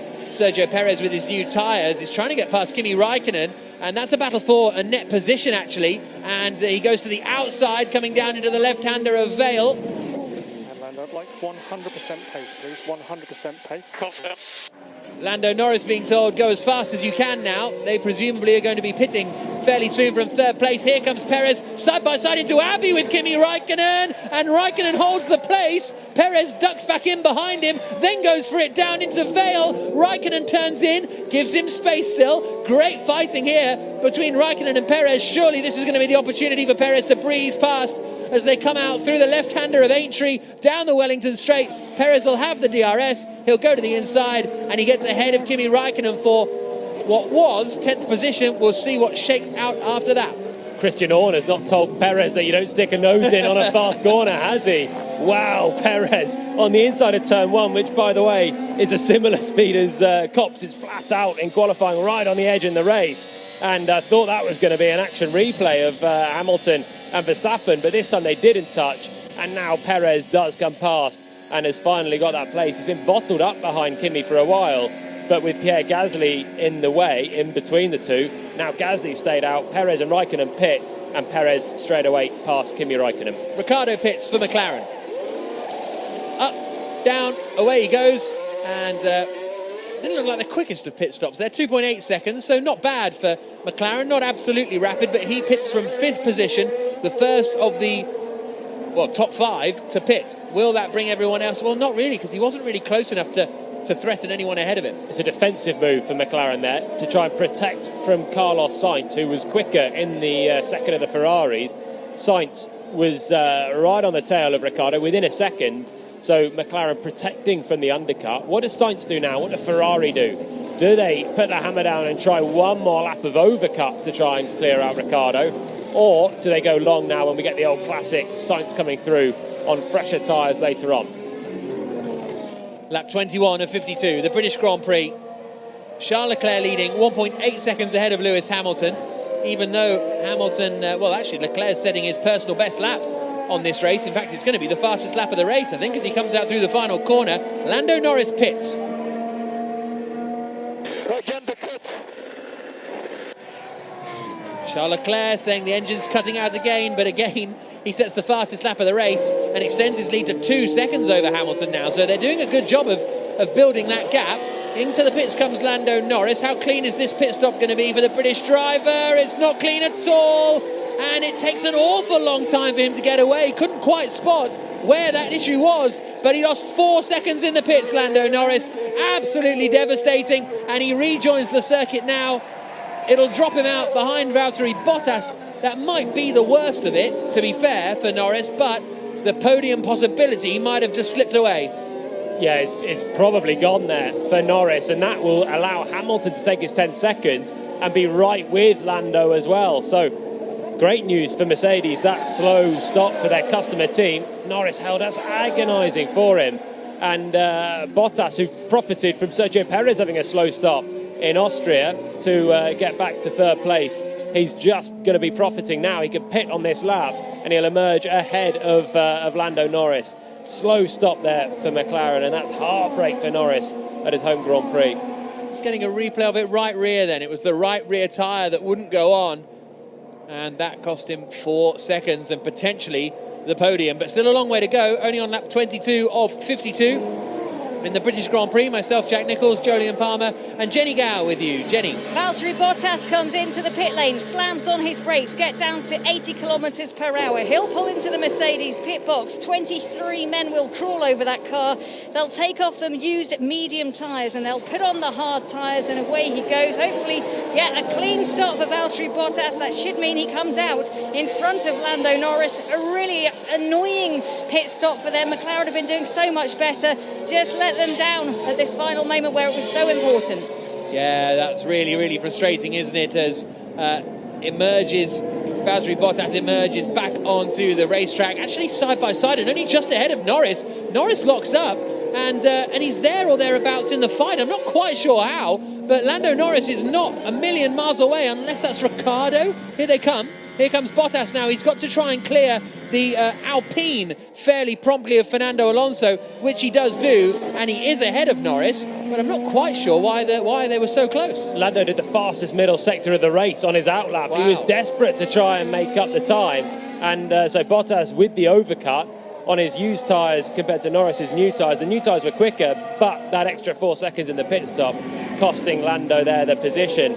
And then the lock up at turn 3 as well just meant he wasn't quite in range to get in the mix with Fernando Alonso and Bottas, and sadly for Norris as well. Alonso didn't make it particularly hard for Bottas. If Fernando had done his trademark elbows out, then it might have helped Norris to get back into that fight with Bottas, but he didn't. So Bottas back into 4th place. Alonso hasn't pitted his 5th, and then it's the sound of Lando Norris into Stowe Corner now 6th place, but a couple of drivers ahead haven't pitted, Carlos Sainz and Fernando Alonso. And Norris goes past Alonso now, down into the left-hander of Vale, and we'll see whether he's able to chase down Valtteri Bottas or whether the pace from the Finn in the Mercedes is just going to be too much and he will pull away. Charles Leclerc leads and has yet to stop. Hamilton is second and has yet to stop. Carlos Sainz is third, has yet to stop. Then the first of the pit stoppers is Valtteri Bottas in fourth place, ahead of Lando Norris, Pierre Gasly, Fernando Alonso, Lance Stroll has pitted, Antonio Giovinazzi's pitted, so the middle of the order is a little bit mixed up at the moment, and fastest first sector of anyone for Valtteri Bottas. He's gone onto the hard compound of tyre, as has Norris. Carlos Sainz still going really well, hasn't pitted, was stuck behind Daniel Ricciardo, teammate to the race leader. Charles Leclerc still 2 seconds clear of Lewis Hamilton. Then it's Carlos Sainz, 20 seconds back from his teammate, but now he's in clear air. He's doing his personal best laps of the race. And Charles, do not upshift if you have the engine cut. Do not upshift if engine cut. Do not upshift if the engine cuts out. So I guess, so, interesting. So if well, we're riding with Leclerc at the moment, and we'll listen for any engine cuts. But I guess trying to work that one out. It was okay into Village, but the engine cut's clearly not sorted then, and then that is presumably for a reliability concern to make sure you've got enough torque in the engine when you're taking the upshifts. And Leclerc, I mean, this is really hard stuff, leading from Lewis Hamilton. Hamilton still with that 10-second penalty looming over him, so the threat is not imminent, but it will be there by the end. Fernando Alonso leaves the garage in the Alpine. 5.4 second pit stop for Alpine, so they lost 3.5 seconds or so in the pit lane with Fernando Alonso's stop, and we'll see where he's going to emerge. He was fighting with Lance Stroll.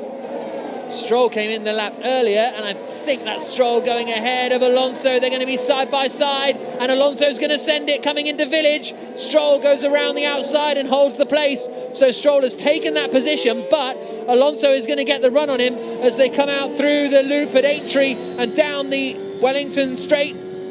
Gets into the slipstream of the Aston Martin, goes to the outside right up towards the rear wheel, and Alonso gets back into the place. So Lance Stroll had taken that position with the undercut for Aston Martin, but Alonso's come out on his fresh tyres and managed to retake the position. That'll be a frustrating one for Stroll. Alonso into ninth. Yuki Tsunoda ahead in the AlphaTauri, hasn't pitted. Pierre Gasly still hasn't pitted as well. He's up in 7th. So there's a couple more places out there for Fernando Alonso. Keep his head down, no more pit stops for him. Everyone pitting from the medium onto the hard tyre. And the medium seems pretty durable as well. Fernando Alonso saying he's got a problem on the radio now. Fastest lap of the race goes to Valtteri Bottas. It had just gone to Carlos Sainz. Yeah. On, 25 lap old, medium tyres. Sainz has got some pace. The Ferraris are really, really quick here on race pace. Lap 26 of 52. Leclerc leading the Grand Prix, now 2.3 seconds clear of Hamilton, and Hamilton is pushing. He's setting his personal best laps of the Grand Prix. Just getting a replay. It was the right rear as well for Fernando Alonso that was slow, and but Hamilton setting his personal best lap of the race each time. Alonso was so close to the back of Stroll when he overtook him, just sort of seemingly unnecessarily close, but he judged it to perfection. Maximising the slipstream, not wanting to pull out before he absolutely had to, was so close to just nudging the back of Stroll in a similar way to Raikkonen did on his teammate Giovinazzi in Portugal earlier on in the season, but Alonso measured it very well and pulled out at the perfect moment and went around Stroll, super close, but made the move stick then. And how many laps you can do at this pace? 32.0? From now I don't see any drop-off. Copy. So Leclerc being asked, look, how many laps can you do at this pace? About a 32.0. Leclerc saying, I'm not seeing any drop-off. I'm feeling quite good. Which is a nice thing to feel, I imagine. Yeah, and he's got, if it's 18 seconds for a pit stop, he can pit now and come out ahead of his teammate still, Carlos Sainz, in effectively the lead of the race, because then Lewis Hamilton's got to pit and take that 10-second penalty. Bottas and Hamilton are the threats for Leclerc still, but Bottas is a long way behind, 27 seconds off the race lead, so Leclerc's still got a buffer, back to Bottas and Mercedes. Is the one to look after. Bottas being told the rear left tyre is the one to look after. So they're in a little bit of time management at the moment. And Bottas is not that quick at this stage. He has just done the fastest lap, but it's not that quick compared to the guys on the medium. He's only 3/10 quicker than those that are staying out. Leclerc saying the degradation is not that high. He thinks he can keep going, and he is. The new tyres inevitably are a little bit quicker, but they're not like we've seen before at really high degradation circuits where you can find a second, 2 seconds, even 3 seconds sometimes. Here for Bottas, he's only taking 3/10 out of Carlos Sainz ahead. Yeah, he's managed to pull away from Lando Norris, and into the pits now comes Hamilton. Okay, copy. Hamilton's saying front left is dead. He wants to come into the pits. He's going to be very, very close with Valtteri Bottas as he comes into the pit lane now. Hamilton pulls up. They need a neat and tidy stop here, the Mercedes crew, and they're having to wait for the 10-second penalty to be applied before they are allowed to change the tyres. Still waiting with no work going on. Then they're allowed to go. Off go the tyres, on go the hard tyres, and in the end, it's a very neat and tidy pit stop for Lewis Hamilton as he pulls away now. Where is he going to emerge compared to his teammate Valtteri Bottas? Bottas comes across the line, and I think Bottas is miles in front. He's up at turn 4 at the loop. Norris has gone as well. Norris has got him too. So that the pit stop for Hamilton there was 14 seconds, which is 2 seconds longer than sort of what you would expect. But he's lost a lot of ground there, Hamilton. Yeah, a 14-second stop. In theory, shouldn't it have just been the 10 seconds plus your 2 second stop? Yeah. The pit stop itself, when they were changing the wheels, looked pretty good. But Hamilton's stationary time was very long, 14 seconds, and he's emerged quite a long way behind Lando Norris. He's got 4 seconds to his countryman ahead. So Norris back up to 4th. Bottas now the lead Mercedes in 3rd. And Hamilton's nearly 10 seconds away from his teammate. So he's lost an extraordinary amount in that phase. We knew he would. We knew he'd lose some positions. But now what can he make up? And continue like this. You are doing a good job. Well, and I imagine part of that also is the undercut from Bottas, because Hamilton has gone from, being 10 seconds ahead to 10 seconds behind, effectively. Well, Bottas was going slightly quicker each lap on his hard tyres. What can Carlos Sainz do in this race? Sainz is 15 seconds ahead of Lewis Hamilton. He dives into the pits now, which will promote Bottas, Norris and Hamilton up. But Sainz has got some really good pace now he's free of Ricciardo. In comes the Spaniard now, in the Scarlet Ferrari, in the blazing sunshine, 29.8 degrees the air temperature here at Silverstone this afternoon. Skids into his pit box, Carlos Sainz, up he goes, and it's slow for Sainz as well. The front left is not going on, and the Ferrari is still in the pit lane. They've released him now, didn't look wholly confident, but he's lost 10 seconds.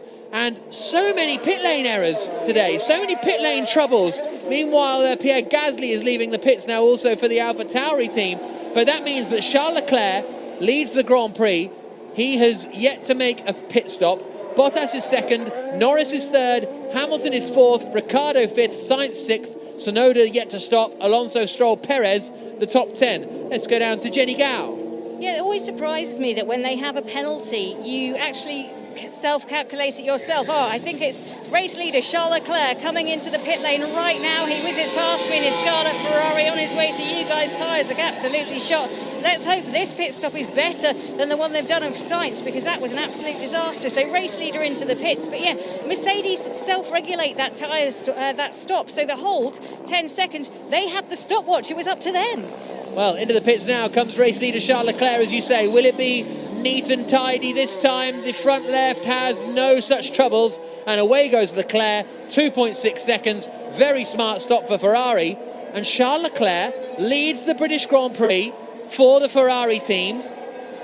He's coming through the right-hander at turn 4 now. Valtteri Bottas is only coming through turn 1. Huge advantage for Leclerc. Lap 30 of 52, we're past half race distance. He's an awfully long way out front, Charles Leclerc. Now Hamilton's taken that 10-second penalty.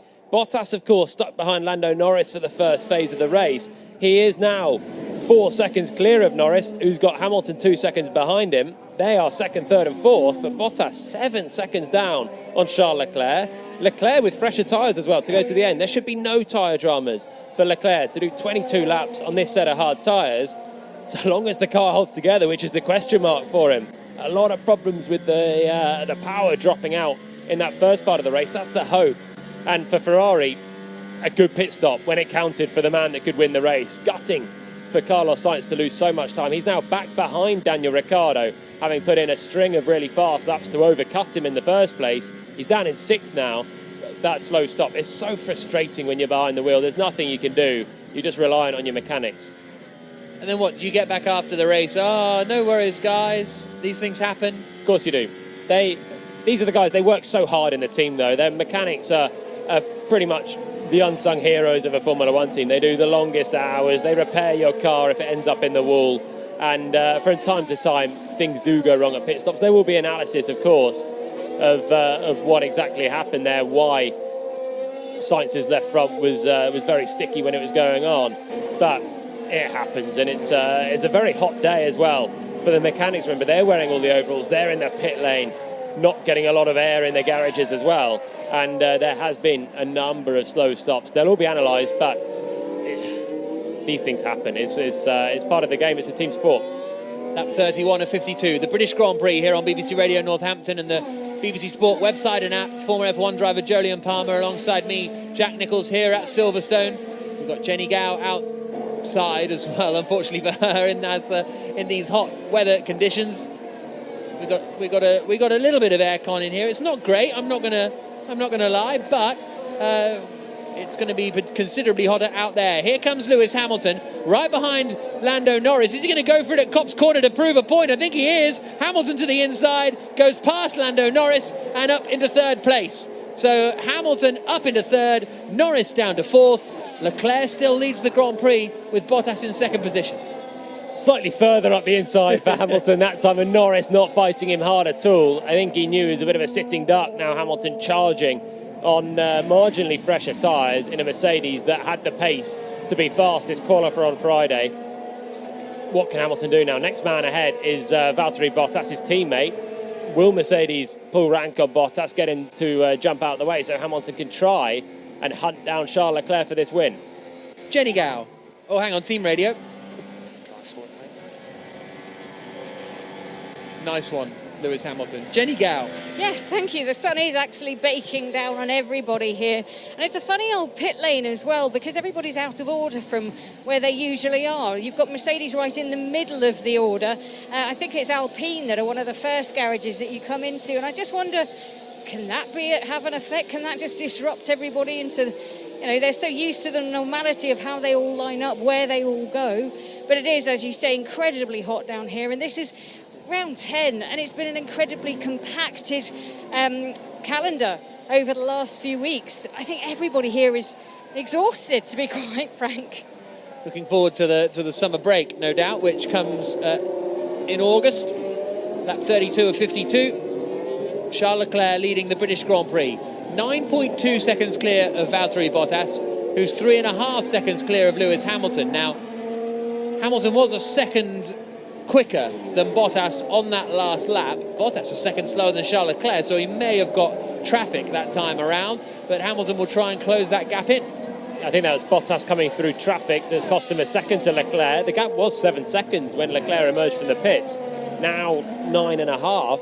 Go very quickly, Leclerc out front. His personal best lap of the race with those new hard tyres. Bottas coming through a bit of traffic. Hamilton's not far away from him though, within 4 seconds. We've now got to fight for 5th position. The McLaren of Daniel Ricciardo up ahead of the Ferrari of Carlos Sainz. Ricciardo in 5th, Sainz in 6th, and those two are going to squabble it out. Carlos Sainz went a lot further into the Grand Prix than Daniel Ricciardo did on the first set of tyres, so as a result his tyres are going to be a little fresher, and also he's in what looks to be the quicker car this afternoon, but he'll be frustrated, Sainz, because he spent the whole of the first stint up behind Daniel Ricciardo, and then that slow stop has put him behind him when it looked like he was going to come out ahead of him. Lap 33 of 52. Familiar with this look.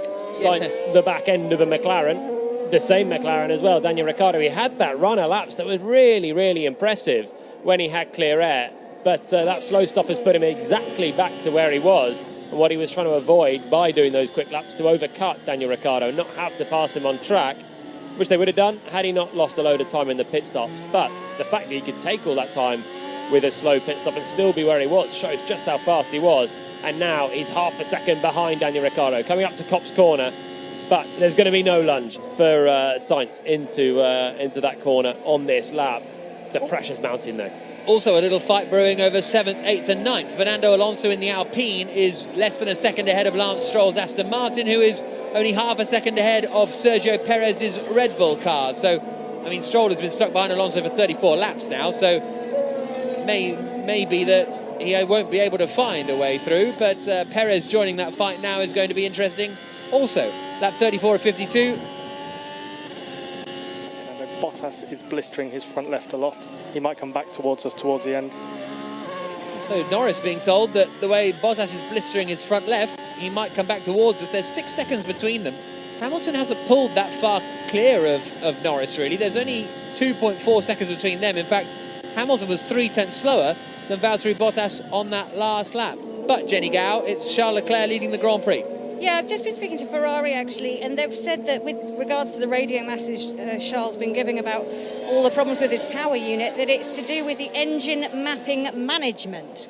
Whatever that may mean, I'm guessing Jolyon might know a little bit more than me, but that's what they're saying. And in the meantime, Lewis Hamilton's father, Anthony, is here. He would... Team radio? Well done, Daniel, you're doing well, you're doing well. Daniel, doing well. Yeah, he wouldn't speak because he's too nervous. He said his heart was in his mouth, especially when the red flag was on. But he is here, he's cheering on his son. Let's see what Lewis Hamilton can do. Well, as far as Hamilton is concerned, it's one of those days to make hay, isn't it? Your championship rival out of the Grand Prix, because you had a collision with him, admittedly. But you need to score the maximum amount of points when you're 33 points back. A third place, third to second, is a 3-point swing. Will Mercedes decide to employ team orders in round 10 of what is going to be, you would say, at least a 20-round championship? It's quite early, but if it's not for the win, is that a bit different? They had team orders last time, but it was the other way around. Hamilton with an ailing car, and they let Bottas through. Hamilton's on fresher tyres. He's on 5 laps fresher tyres than Bottas. If he gets past Bottas, has he got the pace to go and chase Leclerc? From what we're seeing, I don't think he does. Leclerc's still going along very nicely. 9 seconds the gap over Bottas, 13 seconds ahead of Hamilton. 17 laps to go. He's going to have to be going some to go and catch Leclerc. So I think the Mercedes are maybe going to have a intra-team duel for second place at this rate. And I don't think they're going to be keen to have team orders too soon, unless they think that Lewis can go and catch Leclerc for the win. That 35 of 52. That's Jolyon Palmer alongside me, Jack Nicholls, and Jenny Gow with you on BBC Radio Northampton. And the sound you can hear is Carlos Sainz in the Ferrari, the Spaniard from Madrid, trying to chase down the Australian from Perth in their fight over 5th and 6th positions. Charles Leclerc, the Monegasque racer for Ferrari, is leading the Grand Prix, 9 seconds clear of the Mercedes of Valtteri Bottas and Lewis Hamilton. Norris 4th, Ricciardo 5th, Sainz, Alonso, Stroll, Perez, Gasly the top 10, Ocon, Raikkonen, Tsunoda, Russell, Giovinazzi the top 15, Latifi, Vettel, Mazepin, Schumacher the top 19. I was actually just thinking this. Ben has just tweeted in hashtag BBC F1 and has read my mind, saying Max would have won easily. And I was just starting to wonder if you could extrapolate that conclusion based on the sort of pace that the Mercedes have compared to the Ferraris and the McLarens around them. Obviously not quite as simple as that, evidently, but it's not as though the Mercedes have just romped clear. It looked like it might be a bit of an open goal once Verstappen was out of the Grand Prix. Yeah, I'm surprised that the Ferrari pace is certainly enough to keep Mercedes at bay. Still 9 seconds. Leclerc and Bottas both doing their personal best up to the race. Bottas 2/10 quicker than Leclerc, but they're not really flexing their muscles in this race, are they, Mercedes? In the way that Red Bull and Verstappen have done for the last couple of Grand Prix in Austria. Max is going to be hurting right now, not only physically from the big crash, but he'll be thinking that as well. He'll be thinking, could I have done something differently? Could I have given Hamilton a bit more of space on the inside? Did I need to turn in and take all those risks on the first lap? But it's easy to say in hindsight. Those are the sort of things that all drivers, that things don't go wrong in the race. You think back and weigh these things up. It's a tough one, but certainly Mercedes have not had any mind-blowing pace. Really quick on Friday on one lap, but race pace so far, not making any great inroads on Leclerc. George Russell 14th. He's come out, Yuki Tsunoda has come out in front of him still, so Russell has dropped back during the course of this Grand Prix as well. Unable to quite stay with the fight and get involved in the points, despite being 8th quickest in qualifying on Friday. Lost a couple of places in the sprint yesterday, lost quite a few places at the start today, and is dropping further and further back, lap 37 and 52. With this pace, it's tough to make it to the end. Copy the message. Bottas saying with this pace, it's tough to make it to the end of the Grand Prix. 9 seconds Bottas is trailing Charles Leclerc on lap 37 of 52. It's got about 9 seconds back to Lando Norris in 4th place. Bottas pitted the lap after Norris, but he's clearly thinking that he's pushing very hard on those hard tyres, and maybe too hard, as Norris was warned. Some blisters on Bottas' tyres earlier on. Maybe he's going to either have to give the tyres a little bit of an easier time, which is going to see Lewis Hamilton get right onto the back of him, just 2.5 seconds separating the two Mercedes at the moment, or he's looking at having a second pit stop at some point and having a charge at the end. Well, Hamilton's about to set the fastest lap of the Grand Prix, I think. He's coming through the final 2 corners at Club and out across the line. Loses a bit of pace there, but goes only a tenth slower than he'd managed previously. 7 tenths quicker than Charles Leclerc in the lead of the Grand Prix. He's 11.3 seconds back. So it's still a long gap and a long way to go on a hot afternoon at Silverstone. The air temperature ticks over to 30.0 degrees now. And still, the race order is Leclerc leading, Bottas second, Hamilton third, Norris fourth, Ricciardo fifth, Sainz, Alonso, Stroll, Perez, Gasly the top 10, Ocon, Raikkonen, Tsunoda, Russell and Giovinazzi the top 15, Latifi, Vettel, Mazepin and Schumacher the 19 drivers, Max Verstappen, Jenny Gao the only retirement from this Grand Prix. Yes, and the FIA, who govern the sport, have issued a statement saying that following the crash, Max Verstappen has been taken to a local hospital for further precautionary checks. I'm hearing that he was feeling lightheaded after the impact, which was big. It was like, I think, around 51 G. We're waiting for confirmation on that. But yeah, a big impact. He felt lightheaded, so he's been taken to a local hospital. I think they're going to do a CT scan when he gets there to check up on him. His father, Jos Verstappen, is here this weekend, so at least he's got a little bit of family to look after him. But a really nasty incident for Max Verstappen. Yeah, high-speed crash for Verstappen at Copse Corner on the opening lap of the Grand Prix an hour and 40 minutes ago, and we've still got 13 laps to go. We've got less than a sprint race left, though, haven't we? So Hamilton again is going to set the fastest lap of the Grand Prix, a 30.594, 1 second quicker than Charles Leclerc. 10 seconds between them, 12 laps to go. If you can keep up that pace, it's doable, but that pace feels tough to keep up. We'll see what he can do, though. Lewis Hamilton running in 3rd place. His immediate question is what happens when he gets to the back of Valtteri Bottas. Both Mercedes giving it something at the moment, but Bottas with his personal best is still half a second off what Hamilton's done for the outright best lap of the race. Sergio Perez dives to the pits. He was getting very frustrated behind Fernando Alonso and Lance Stroll. 9th position, was having a couple of tentative looks to try and pass Stroll, but he's bolted in for a second pit stop. He started on the hard tyres, pitted early, went on to a set of mediums, and now Red Bull calling him in again. He's going to tumble down the order, but be on a bit of a charge late on. At 39 and 52, slowish stop by Red Bull standards anyway for Sergio Perez as he makes his way now back out onto the circuit, and he's dropping a long way down to 15th position, Sergio Perez. In fact, Latifi, I think, has just gone past as well, and Sebastian Vettel. So I understand why they've done it, but that is a lot of track position lost. A lot. He's got some overtaking to do. Yeah. He's going to have some pace with a new set of medium tyres that they put on the car. He's going to have some pace, and he's going to hopefully immediately clear Sebastian Vettel for 16th place. He dives to the inside at Brooklands, and Vettel doesn't fight him very hard, in fact goes very wide, and Perez neatly goes through. So that's 16th, but he's got 7 more cars to pass just to get back to where he was. Lap 40 of 52, Jenny Gao.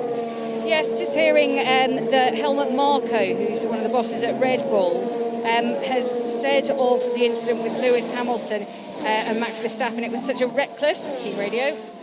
Getting hard to follow battery. Copy. Hamilton saying it's getting harder to follow Valtteri. Team order, do not fight with Lewis. Bottas being told, do not fight with Lewis. There's 1.7 seconds between them. Do continue, Helmut Marko, Jenny. Yes, he said such a reckless and dangerous behaviour needs to be penalised with a suspension or something like that. Well, Lewis Hamilton got a 10-second penalty, and it looks like Mercedes are now employing team orders to shoot him up the position into second place. What an interesting decision from Mercedes. That's it, they've called the championship. Bottas is certainly a wingman. Okay, Valtteri, we invert the cars into turn 15 this lap. Bottas being told we will invert the cars, and indeed Hamilton sweeps to the outside of Valtteri Bottas and gets up into second place then. 9 seconds back from Charles Leclerc. He's setting the fastest lap of the Grand Prix again this time around by the looks of things, as he comes out through the two right-handers at Club in front of the huge grandstands that are at the back of the Silverstone circuit on the start-finish straight. And as it stands, Hamilton would gain 19 points. He'd still be 14 points adrift of Verstappen, but that is much more manageable than the 33 that it was at the start of the day. A race ban. I mean, calling for a race ban for Hamilton in my mind is madness. I don't mind a discussion about, you know, was it a 5-second penalty, a 10-second penalty? Was it a risky move? Like there are. I can see the arguments either way, but it wasn't a reckless, dangerous manoeuvre. So especially if we do have a problem, we're going to retire the car. Vettel out of the Grand Prix from 17th position. That's just my opinion, but I think chat of a race ban is it's obviously classic ludicrous. Helmut Marko. It's obviously ludicrous.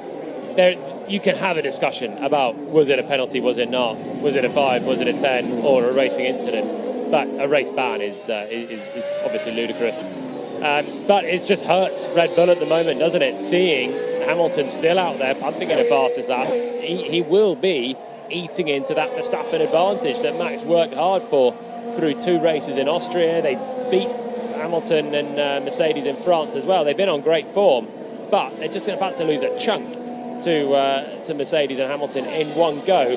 Constructors-wise as well, Mercedes second and third.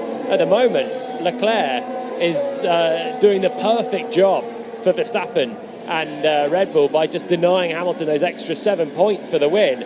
But the race is still on. 7.5 seconds. Hamilton is a second a lap quicker than Charles Leclerc, and there's 10 laps to go. This is going to be tight. Leclerc hoping to become the 4th driver to win a Grand Prix this season after Hamilton, Verstappen and Perez. And Leclerc is at the moment coming through the middle sector. His teammate Carlos Sainz is still trying to chase down Daniel Ricciardo for 5th position. There's still the queue of Alonso, Stroll and, well, it's now Gasly in 9th place. So Gasly has caught the back of Stroll and Alonso. That's where Perez was in that 9th position and then got shuffled back when he made his pit stop. But Gasly has joined the fray too, but no one can get past Alonso, the wily old racer. He made it work in the sprint, didn't he? It's all that work in the sprint to jump up, get those extra grid spots, and then he's just been elbows out holding on to them for pretty much the entire Grand Prix and a sprint race. So he was the one driver that really made a difference in the sprint, the new format for this weekend, and he's still reaping the rewards with no real race pace at the moment. He's over 20 seconds behind the car ahead, but he's just getting his elbows out. Lewis predicted to catch Leclerc before the end, so just try to follow him. Hamilton again sets the fastest lap of the Grand Prix. Once again, he goes more than a second quicker than Charles Leclerc in the lead of the race. The gap comes down to 6.4 seconds. We've got 10 laps to go in the British Grand Prix, and Hamilton is on a charge to try and overcome his 10-second time penalty for a collision with his title rival Max Verstappen and win the Grand Prix at Silverstone. He's got a shot, and that pace is unrelenting. This is the pace of the Mercedes in clear air. Hamilton is unleashing now. This is the Hamilton pace we saw on Friday over 1 lap. Now we're seeing what he can do. Now he's smelling blood at the Ferrari ahead. He's taken the 10 seconds. He's got nothing more hanging over him. Just a 6-second gap to make up. Okay, mode race, full push till the end. Now Charles Leclerc being told to change your engine mode and full push to the end of the Grand Prix. So we'll keep an eye on whether his lap times start to improve now he's been allowed to run in whatever engine mode that is. He's done a personal best lap of the race, the last lap, but it's still a second slower than Hamilton, who once again did the fastest lap of the Grand Prix. Both of them are cranking it up right now, but we are seeing the superiority of the Mercedes that we've seen all year, to be honest. In qualifying pace, Ferrari were good in Monaco, in Baku, the specialist circuits, but they couldn't live with Mercedes, particularly in Baku, where Leclerc led early on but tumbled down the order. They've got a chance here. Leclerc, another personal best lap of the race. I don't think Hamilton's taking a second off him this time. No, it's 7/10. It's going to be so tight, though. 5.8 seconds now, the gap. So the gap continuing to come down for the lead of the British Grand Prix. My name is Jack Nicholls. Alongside me in the commentary box here in Silverstone is Jolyon Palmer, the former Renault F1 driver, and out and about in the 30-degree heat is Jenny Gow. I'm loving it. It's hot. It's a great day, and I'm getting to watch Formula One cars around the final turn at Silverstone. Did you put your sun cream on in the end, or did you not get around to it? No, you wouldn't do my back, so I'm going to burn on my back, and it's all your fault. But that's fine. The 140,000 fans in here at Silverstone today, and each time Hamilton comes around, closes the gap towards race leader Leclerc. They clear, they clap and they cheer. Even their hero on. It's a fabulous battle, and Sergio Perez in the one Red Bull that's still here is also giving them a thrill, carving his way through the field at the moment on new, fresh, medium tyres. He's just about to do another overtake on Kimi Räikkönen. I think he's having a whale of a time out there. Yeah, Perez trying to get ahead then of, he's already got Yuki Tsunoda on this lap somewhere, coming through the right-hander of Village. He's then sent it into the left-hand hairpin at the loop.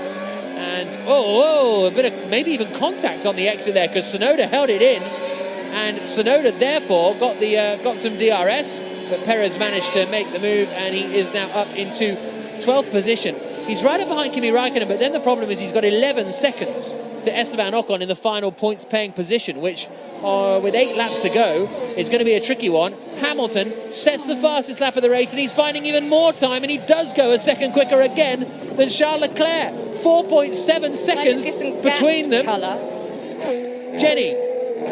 Yeah, it's a thrilling fight down here. Everybody is loving it. Flags are fluttering. They want to see the home man from Stevenage, Lewis Hamilton, overtake Charles Leclerc for the race win here. They're desperate. To give you an idea of the distance, as Charles Leclerc crosses the start-finish line, that's when Hamilton comes right alongside this large grandstand that wraps around the final turn, and they are cheering him on, willing him to win this race. This is a bit of a Grand Prix for the ages, actually, the way things are turning out. Kimi Räikkönen under big pressure from, a late move there from Sergio Perez coming down into Stowe corner. Räikkönen sweeps across. So gap's occurred now 5.0. That's another fastest lap. And Leclerc, I think I can catch him. Yes, you can, mate. Can I catch him? Yes, you bleeping can. And Sergio Perez has dropped back after that late attack from Kimi Räikkönen. He's still in 12th position. Next lap of the Grand Prix coming up.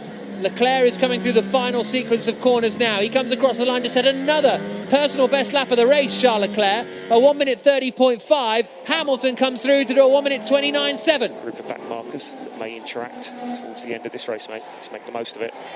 They're going to be catching some back markers soon. It's the Alonso, Stroll, Gasly, Ocon queue that they're going to be coming up to fairly soon. Another fastest lap of the race from Hamilton. It feels a little too far, if I'm honest with you. 3.8 seconds the gap, lap 46 of 52. Feels a tiny bit out of reach, but it's doable. He's going to get there. Yeah. He's going to get there, but can he get there with enough pace, enough tyre life to punch through the dirty air that you get about 2 seconds back? He's almost there. He's 3.5 seconds back now. So give it another couple of laps. He's going to be right there, almost on the cusp of DRS range. But has he got that final little bit to go through the dirty air, get the DRS, and really fight Leclerc for the win? Leclerc will fight this now as hard as Verstappen fought on the first lap. Now they're in a direct fight for the Grand Prix win. And Hamilton's got to think championship more at this stage. You can take risks with Verstappen because you're both in the championship hunt. And if it goes wrong, then in theory, it goes wrong for both of you, or the one on the outside today, which was Max Verstappen. But when you're fighting Leclerc, you don't really want to take unnecessary risks there, because it's better to take the points for second. Leclerc is not going to be interested in the points for second. He's going to want the win. 7 points, though. That's a lot of points. Oh, he'll want it, and he's pushing. And Pete Bonington wants it. We heard the radio message, and it's Silverstone. It's the British Grand Prix. We know how much it means to Hamilton, who can now see Leclerc ahead of him on the main straight. He's picking up the pace, right? Lewis, you are looking strong, mate. Just keep it up. Lap 47 of 52, that last lap, it's another second out of the advantage for Charles Leclerc. The gap comes down to 2.9 seconds between Leclerc leading the Grand Prix and Lewis Hamilton in second place. Valtteri Bottas is in third position. Lando Norris and Daniel Ricciardo fourth and fifth, where they started. Carlos Sainz is still right on the back of Daniel Ricciardo, unable to make a move. Alonso, Stroll and Gasly in 7th, 8th and 9th, all unable to make any moves either. A bit of gravel on the exit of Luffield. I'm presuming that's from one of the cars that they are catching in that fight. Charles Leclerc flashing right through Copse corner. Carlos Sainz is actually rapid through the first couple of corners in the slipstream of Daniel Ricciardo, but Leclerc in the lead of the Grand Prix, looking to win another race. The young, impressive Monegasque racer driving for the Ferrari team, but the gap is coming down and down. Another 3 tenths in sector 1, 3 tenths in sector 2. Box puncture. Gasly's got a puncture. Pierre Gasly's got a puncture. There's a yellow flag out in the third sector. It's a spin for Raikkonen. Raikkonen was fighting with Sergio Perez, and Raikkonen has gone around, Jenny.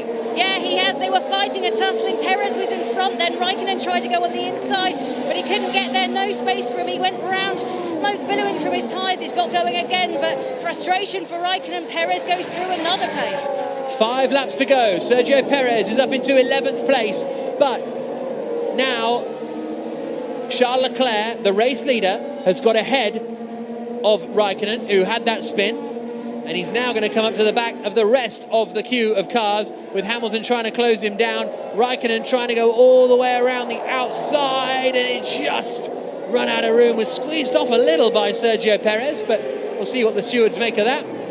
Perez didn't give him any space on the inside, that's for sure. Turned in for an apex when there was a car still there. Raikkonen trying to hang it around the outside. Another one for the stewards, busy day for them. Race on at the front though. I think Leclerc was held back a little bit. Raikkonen rejoined right in front of the race leaders. This is the traffic that Pete Bonington was warning Hamilton about, saying you could profit from this. The crowd are cheering. We've got a race for the win in the final few laps. 1.5 seconds now is the gap. Hamilton's still able to charge. Now he's right in the dirty air zone.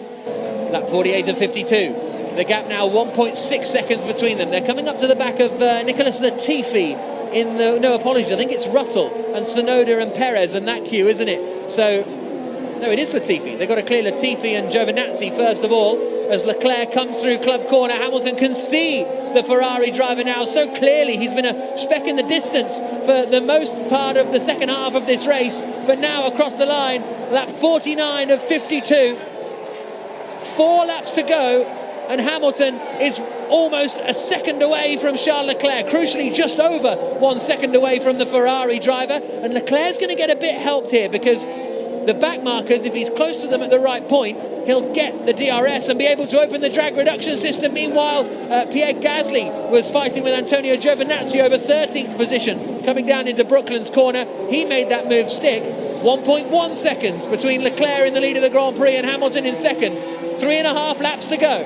Where are they going to catch the traffic? At the moment, Nicholas Latifi is the first car ahead. Then it's the Gasly-Giovinazzi scrap, with Gasly on fresh tyres making the move. Latifi still ahead of Leclerc through Copse. And then it's Maggotts and Beckett. And if he doesn't get out of the way here, Leclerc's going to be really held up, but he does. Leclerc through, Hamilton through, and he's within a second. Hamilton is going to have the DRS. He's going to be able to open the flap in the rear wing and use the drag reduction system to have more straight line speed compared to the Ferrari of Charles Leclerc as they come down towards Stowe corner. Hamilton has reeled Leclerc in. He collided with Verstappen on the first lap, had to wait 10 seconds in his pit stop to serve as a time penalty for that incident, but he's managed to close in on Charles Leclerc for the race lead, and there's going to be 3 laps to go in the British Grand Prix here on BBC Radio Northampton as Lewis Hamilton tries to get ahead of Charles Leclerc to win in front of the British crowd. There's 3 laps to go. The crowd are cheering, the crowd are on their feet, and Hamilton has a shot, but he's not going to get many chances, I don't think, Jolyon Palmer. This is the shot right now, though. On the brakes into Village, Leclerc's too far back to get the DRS from Giovinazzi, but Hamilton is swarming the back of him into the loop, out of the left-hander. What traction have they got? Hamilton accelerates 7/10 behind. Now he gets the DRS. Is he close enough? Looks a little too far away, coming down into Brooklands this time. Gets onto the brakes, into the left-hander. Differing line to Charles Leclerc. Leclerc much tighter through Brooklands and Luffield. And now the pressure is building on Leclerc. You can hear how close they are. Hamilton is coming to Copse Corner, where he collided with Verstappen. And is he going to go for it again on Leclerc? To the inside, and Hamilton doesn't get into front. Oh yes, he does. Big switch from Leclerc, and Lewis Hamilton takes the lead of the British Grand Prix with 2.5 laps to go. Hamilton hits the front, collided with Verstappen at Copse on the opening lap.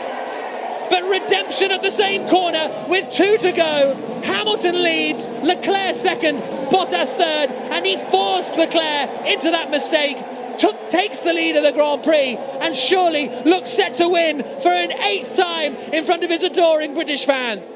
All about Copse Corner today. It was a really similar situation. Hamilton on the inside, and once again he put a nose in, but he was more cautious this time. He didn't risk the crash with Leclerc, which he did with Verstappen earlier on when he sent it.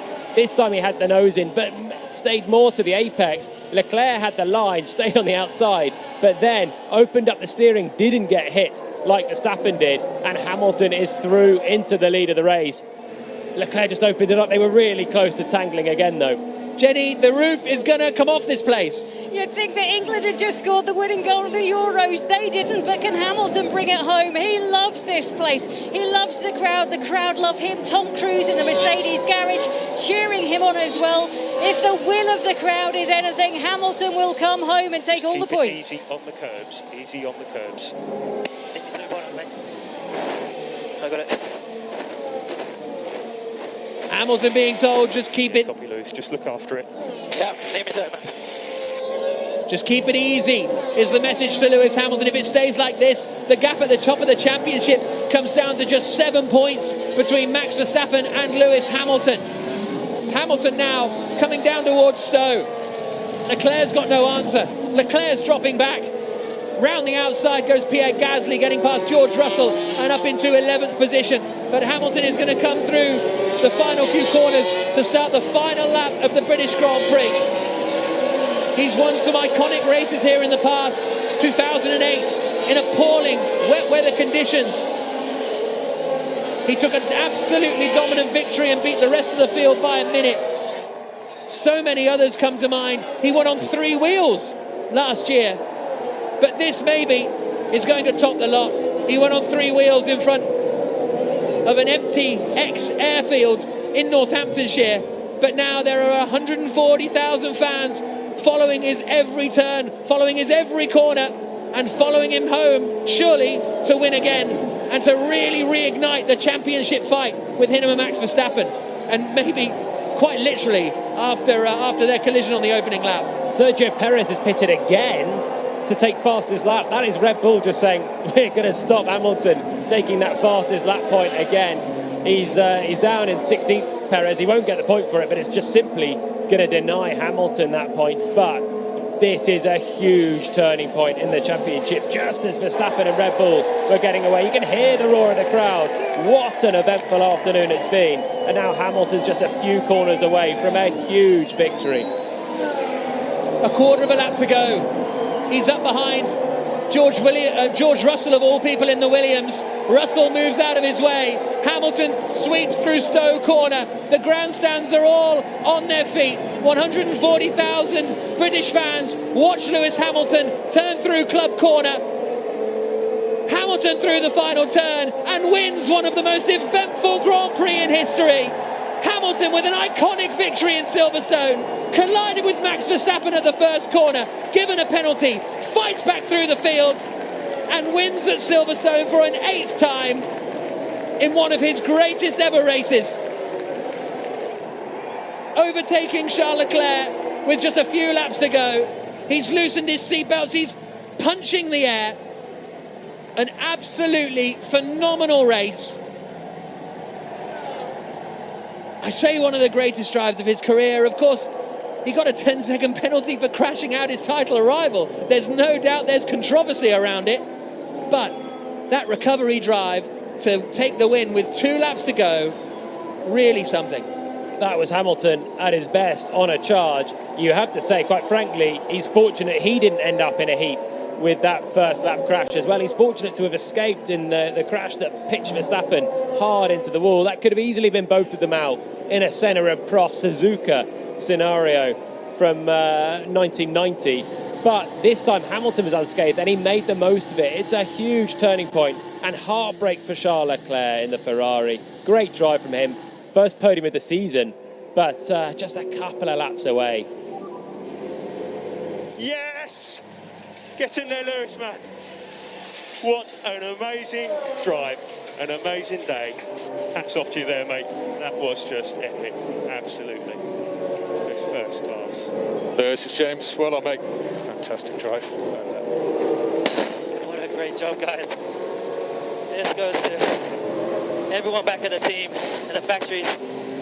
Thank you so much for continuing to push this year. I'm so inspired by you guys. There's a long way to go, but let's keep pushing, guys. I believe in you.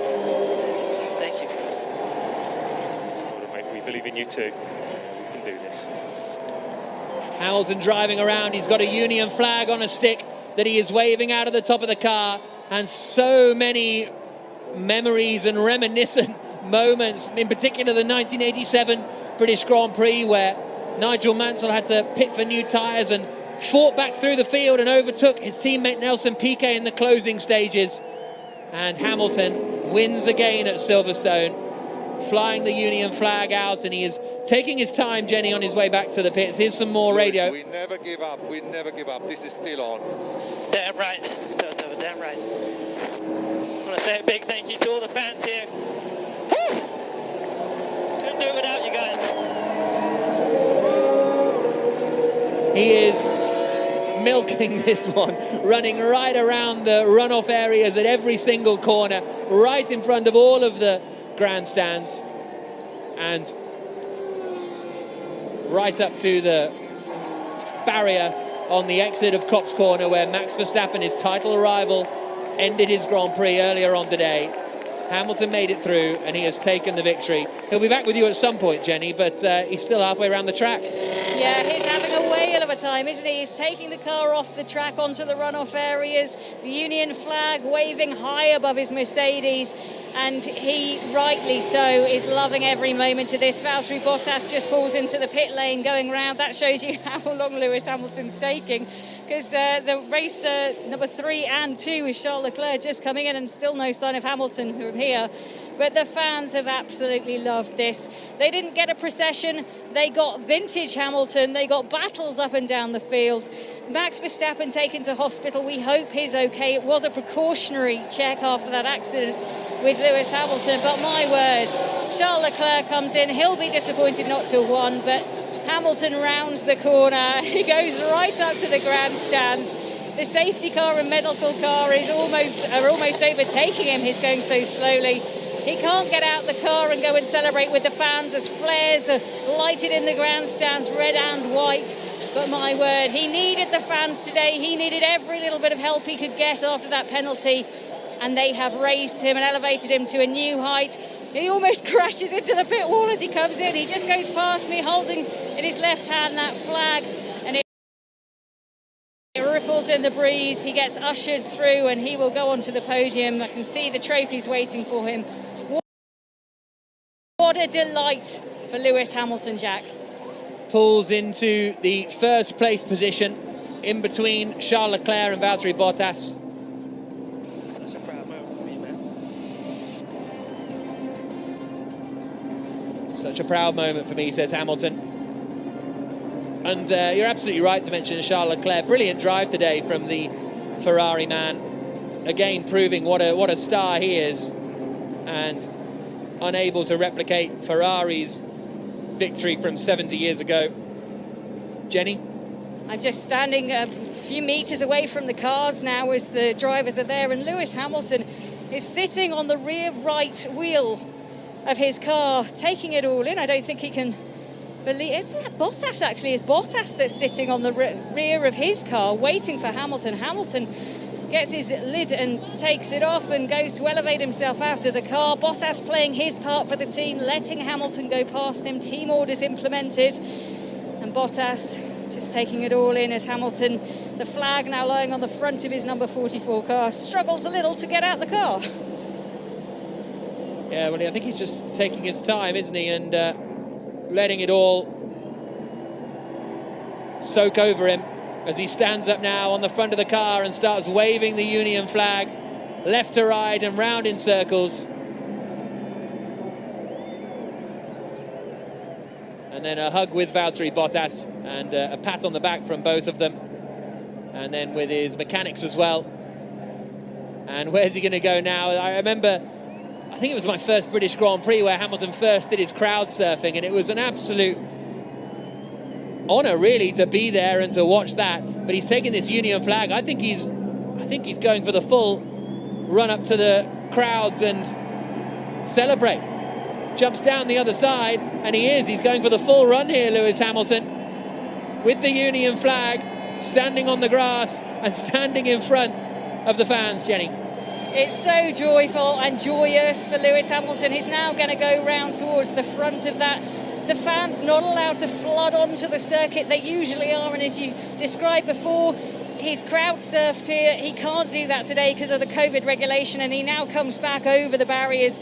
I don't know who gave him that Union flag, but bravo and hats off to them, because it's just been lovely to see him able to be proud of all his achievements, of Great Britain, of England. He spoke very heartfelt coming into this about the situation at Wembley and the football, and he's brought it home, hasn't he? He's managed to do this, and he's managed to close the gap to Max Verstappen. And my word, if he hadn't have won here, if he hadn't have had a good result, it seemed like the championship might have been out of reach. But Jack, it's very much in reach now. Yeah, let's hear from our top three, shall we? Jenson Button is speaking to them.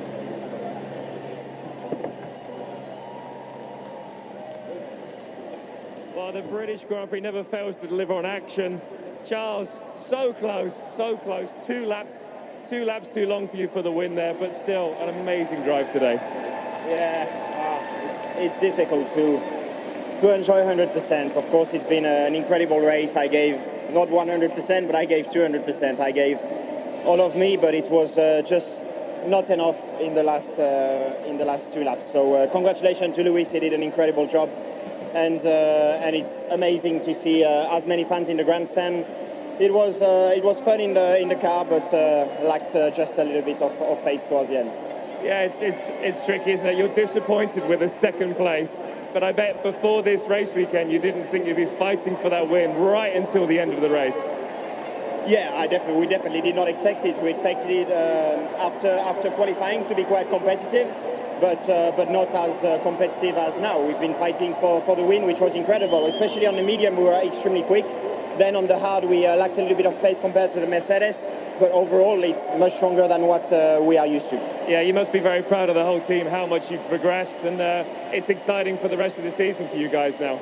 The team is working incredibly well, so I am very proud of the team. Of course, it's great to have these type of races. It cheers up everyone. There's a lot of work, and it shows that we are doing something right and that we are working in the right direction. So we need to keep going like this. It won't be a smooth ride until getting back at the top, but we will give everything. Great job, Charles.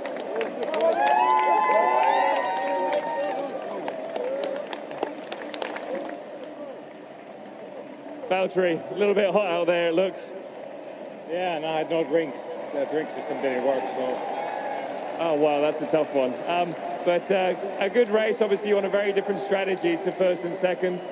But you made it work pretty well, and you were able to have a really long last stint.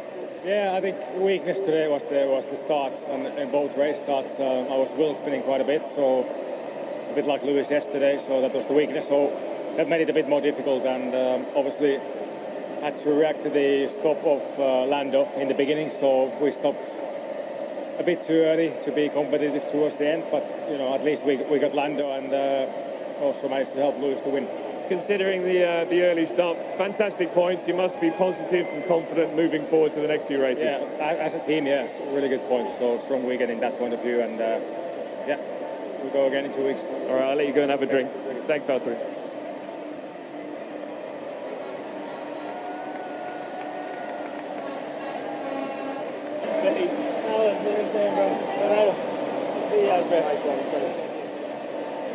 Well, that's lovely to see, Lewis. We need you know to how hear. much that would have meant to him, the victory, but 8 times British Grand Prix winner. How does that feel? Oh, God. Oh. It's massively overwhelming, and oh God, it was such a physically difficult race. What great weather. We got the best crowd. Our home crowd is the best. Thank you guys so much. Honestly, there's nowhere we go where we see people like this. They ain't got what we got. I'm so grateful to the fans. You know, I wish everyone to stay safe as always and get home safely. But this is a dream for me today to do this in front of you all. I couldn't have done it without the great teamwork from Valtteri and the amazing effort from the team. I'm sure it's not the way you wanted the race to go with your battle with Max. It happens, but your fight back from there was fantastic, and it must be a very difficult mentally when you're fighting back with a 10-second penalty. It is tough, I think. You know, I've been giving my all this past week. Been in the factory, just giving it absolutely every, trying to uncover performance for this car with the guys, and I'm so proud of everyone for just continuing to work, even though we've had a bit of a deficit. Today, of course, always try to be measured in how I approached, particularly with battling with Max. You know, he's very aggressive. And then today, I mean, I was fully alongside him, and he didn't let me in space. So, but regardless of whether I agree with the penalty, I take it on the chin, and I just kept working. I was like, I'm not going to let anything get in the way of the crowd's enjoyment of the weekend and the national anthem and the British flag. Excellent. I'm going to let you go and enjoy all of the fans that we have here. 140,000 people cheering your name, Lewis. So Lewis Hamilton is our winner. The British Grand Prix. The British Grand Prix has been won by Lewis Hamilton. He is delighted. Everybody is delighted. A huge thank you to BBC Radio Northamptonshire for having us and for letting us share our airwaves. Lewis Hamilton did it. Join us for the podcast later if you haven't tried it. From all of us at IMG, thank you so much. Enjoy the rest of your day.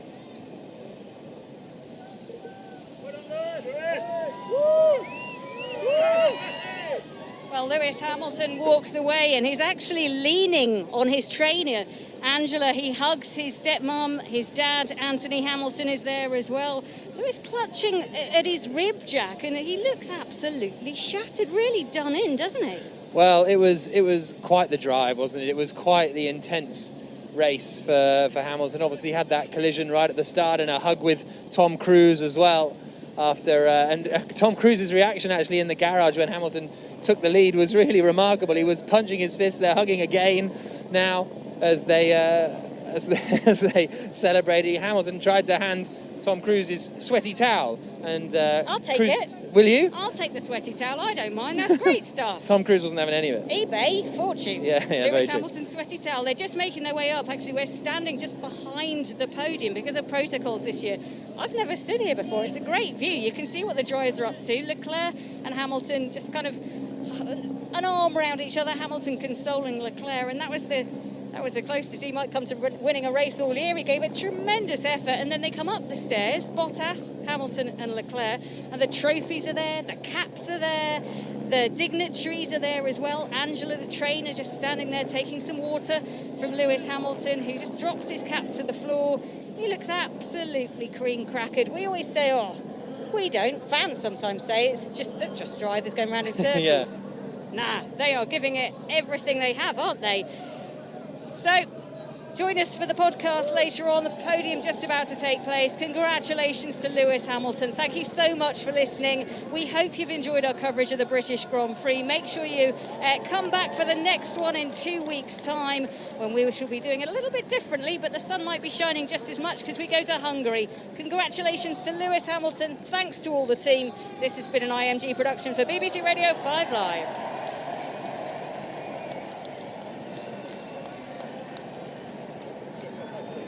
That's fine. That's fine. Okay, I'm going to run and see if I can get an Anthony Hamilton interview. Just roll across. I'll see who else I can get at the same time. But let's see. He said he would talk to me, but might not want to. What a race. Oh, brilliant. Thank you. So I can just do whatever. Oh, right.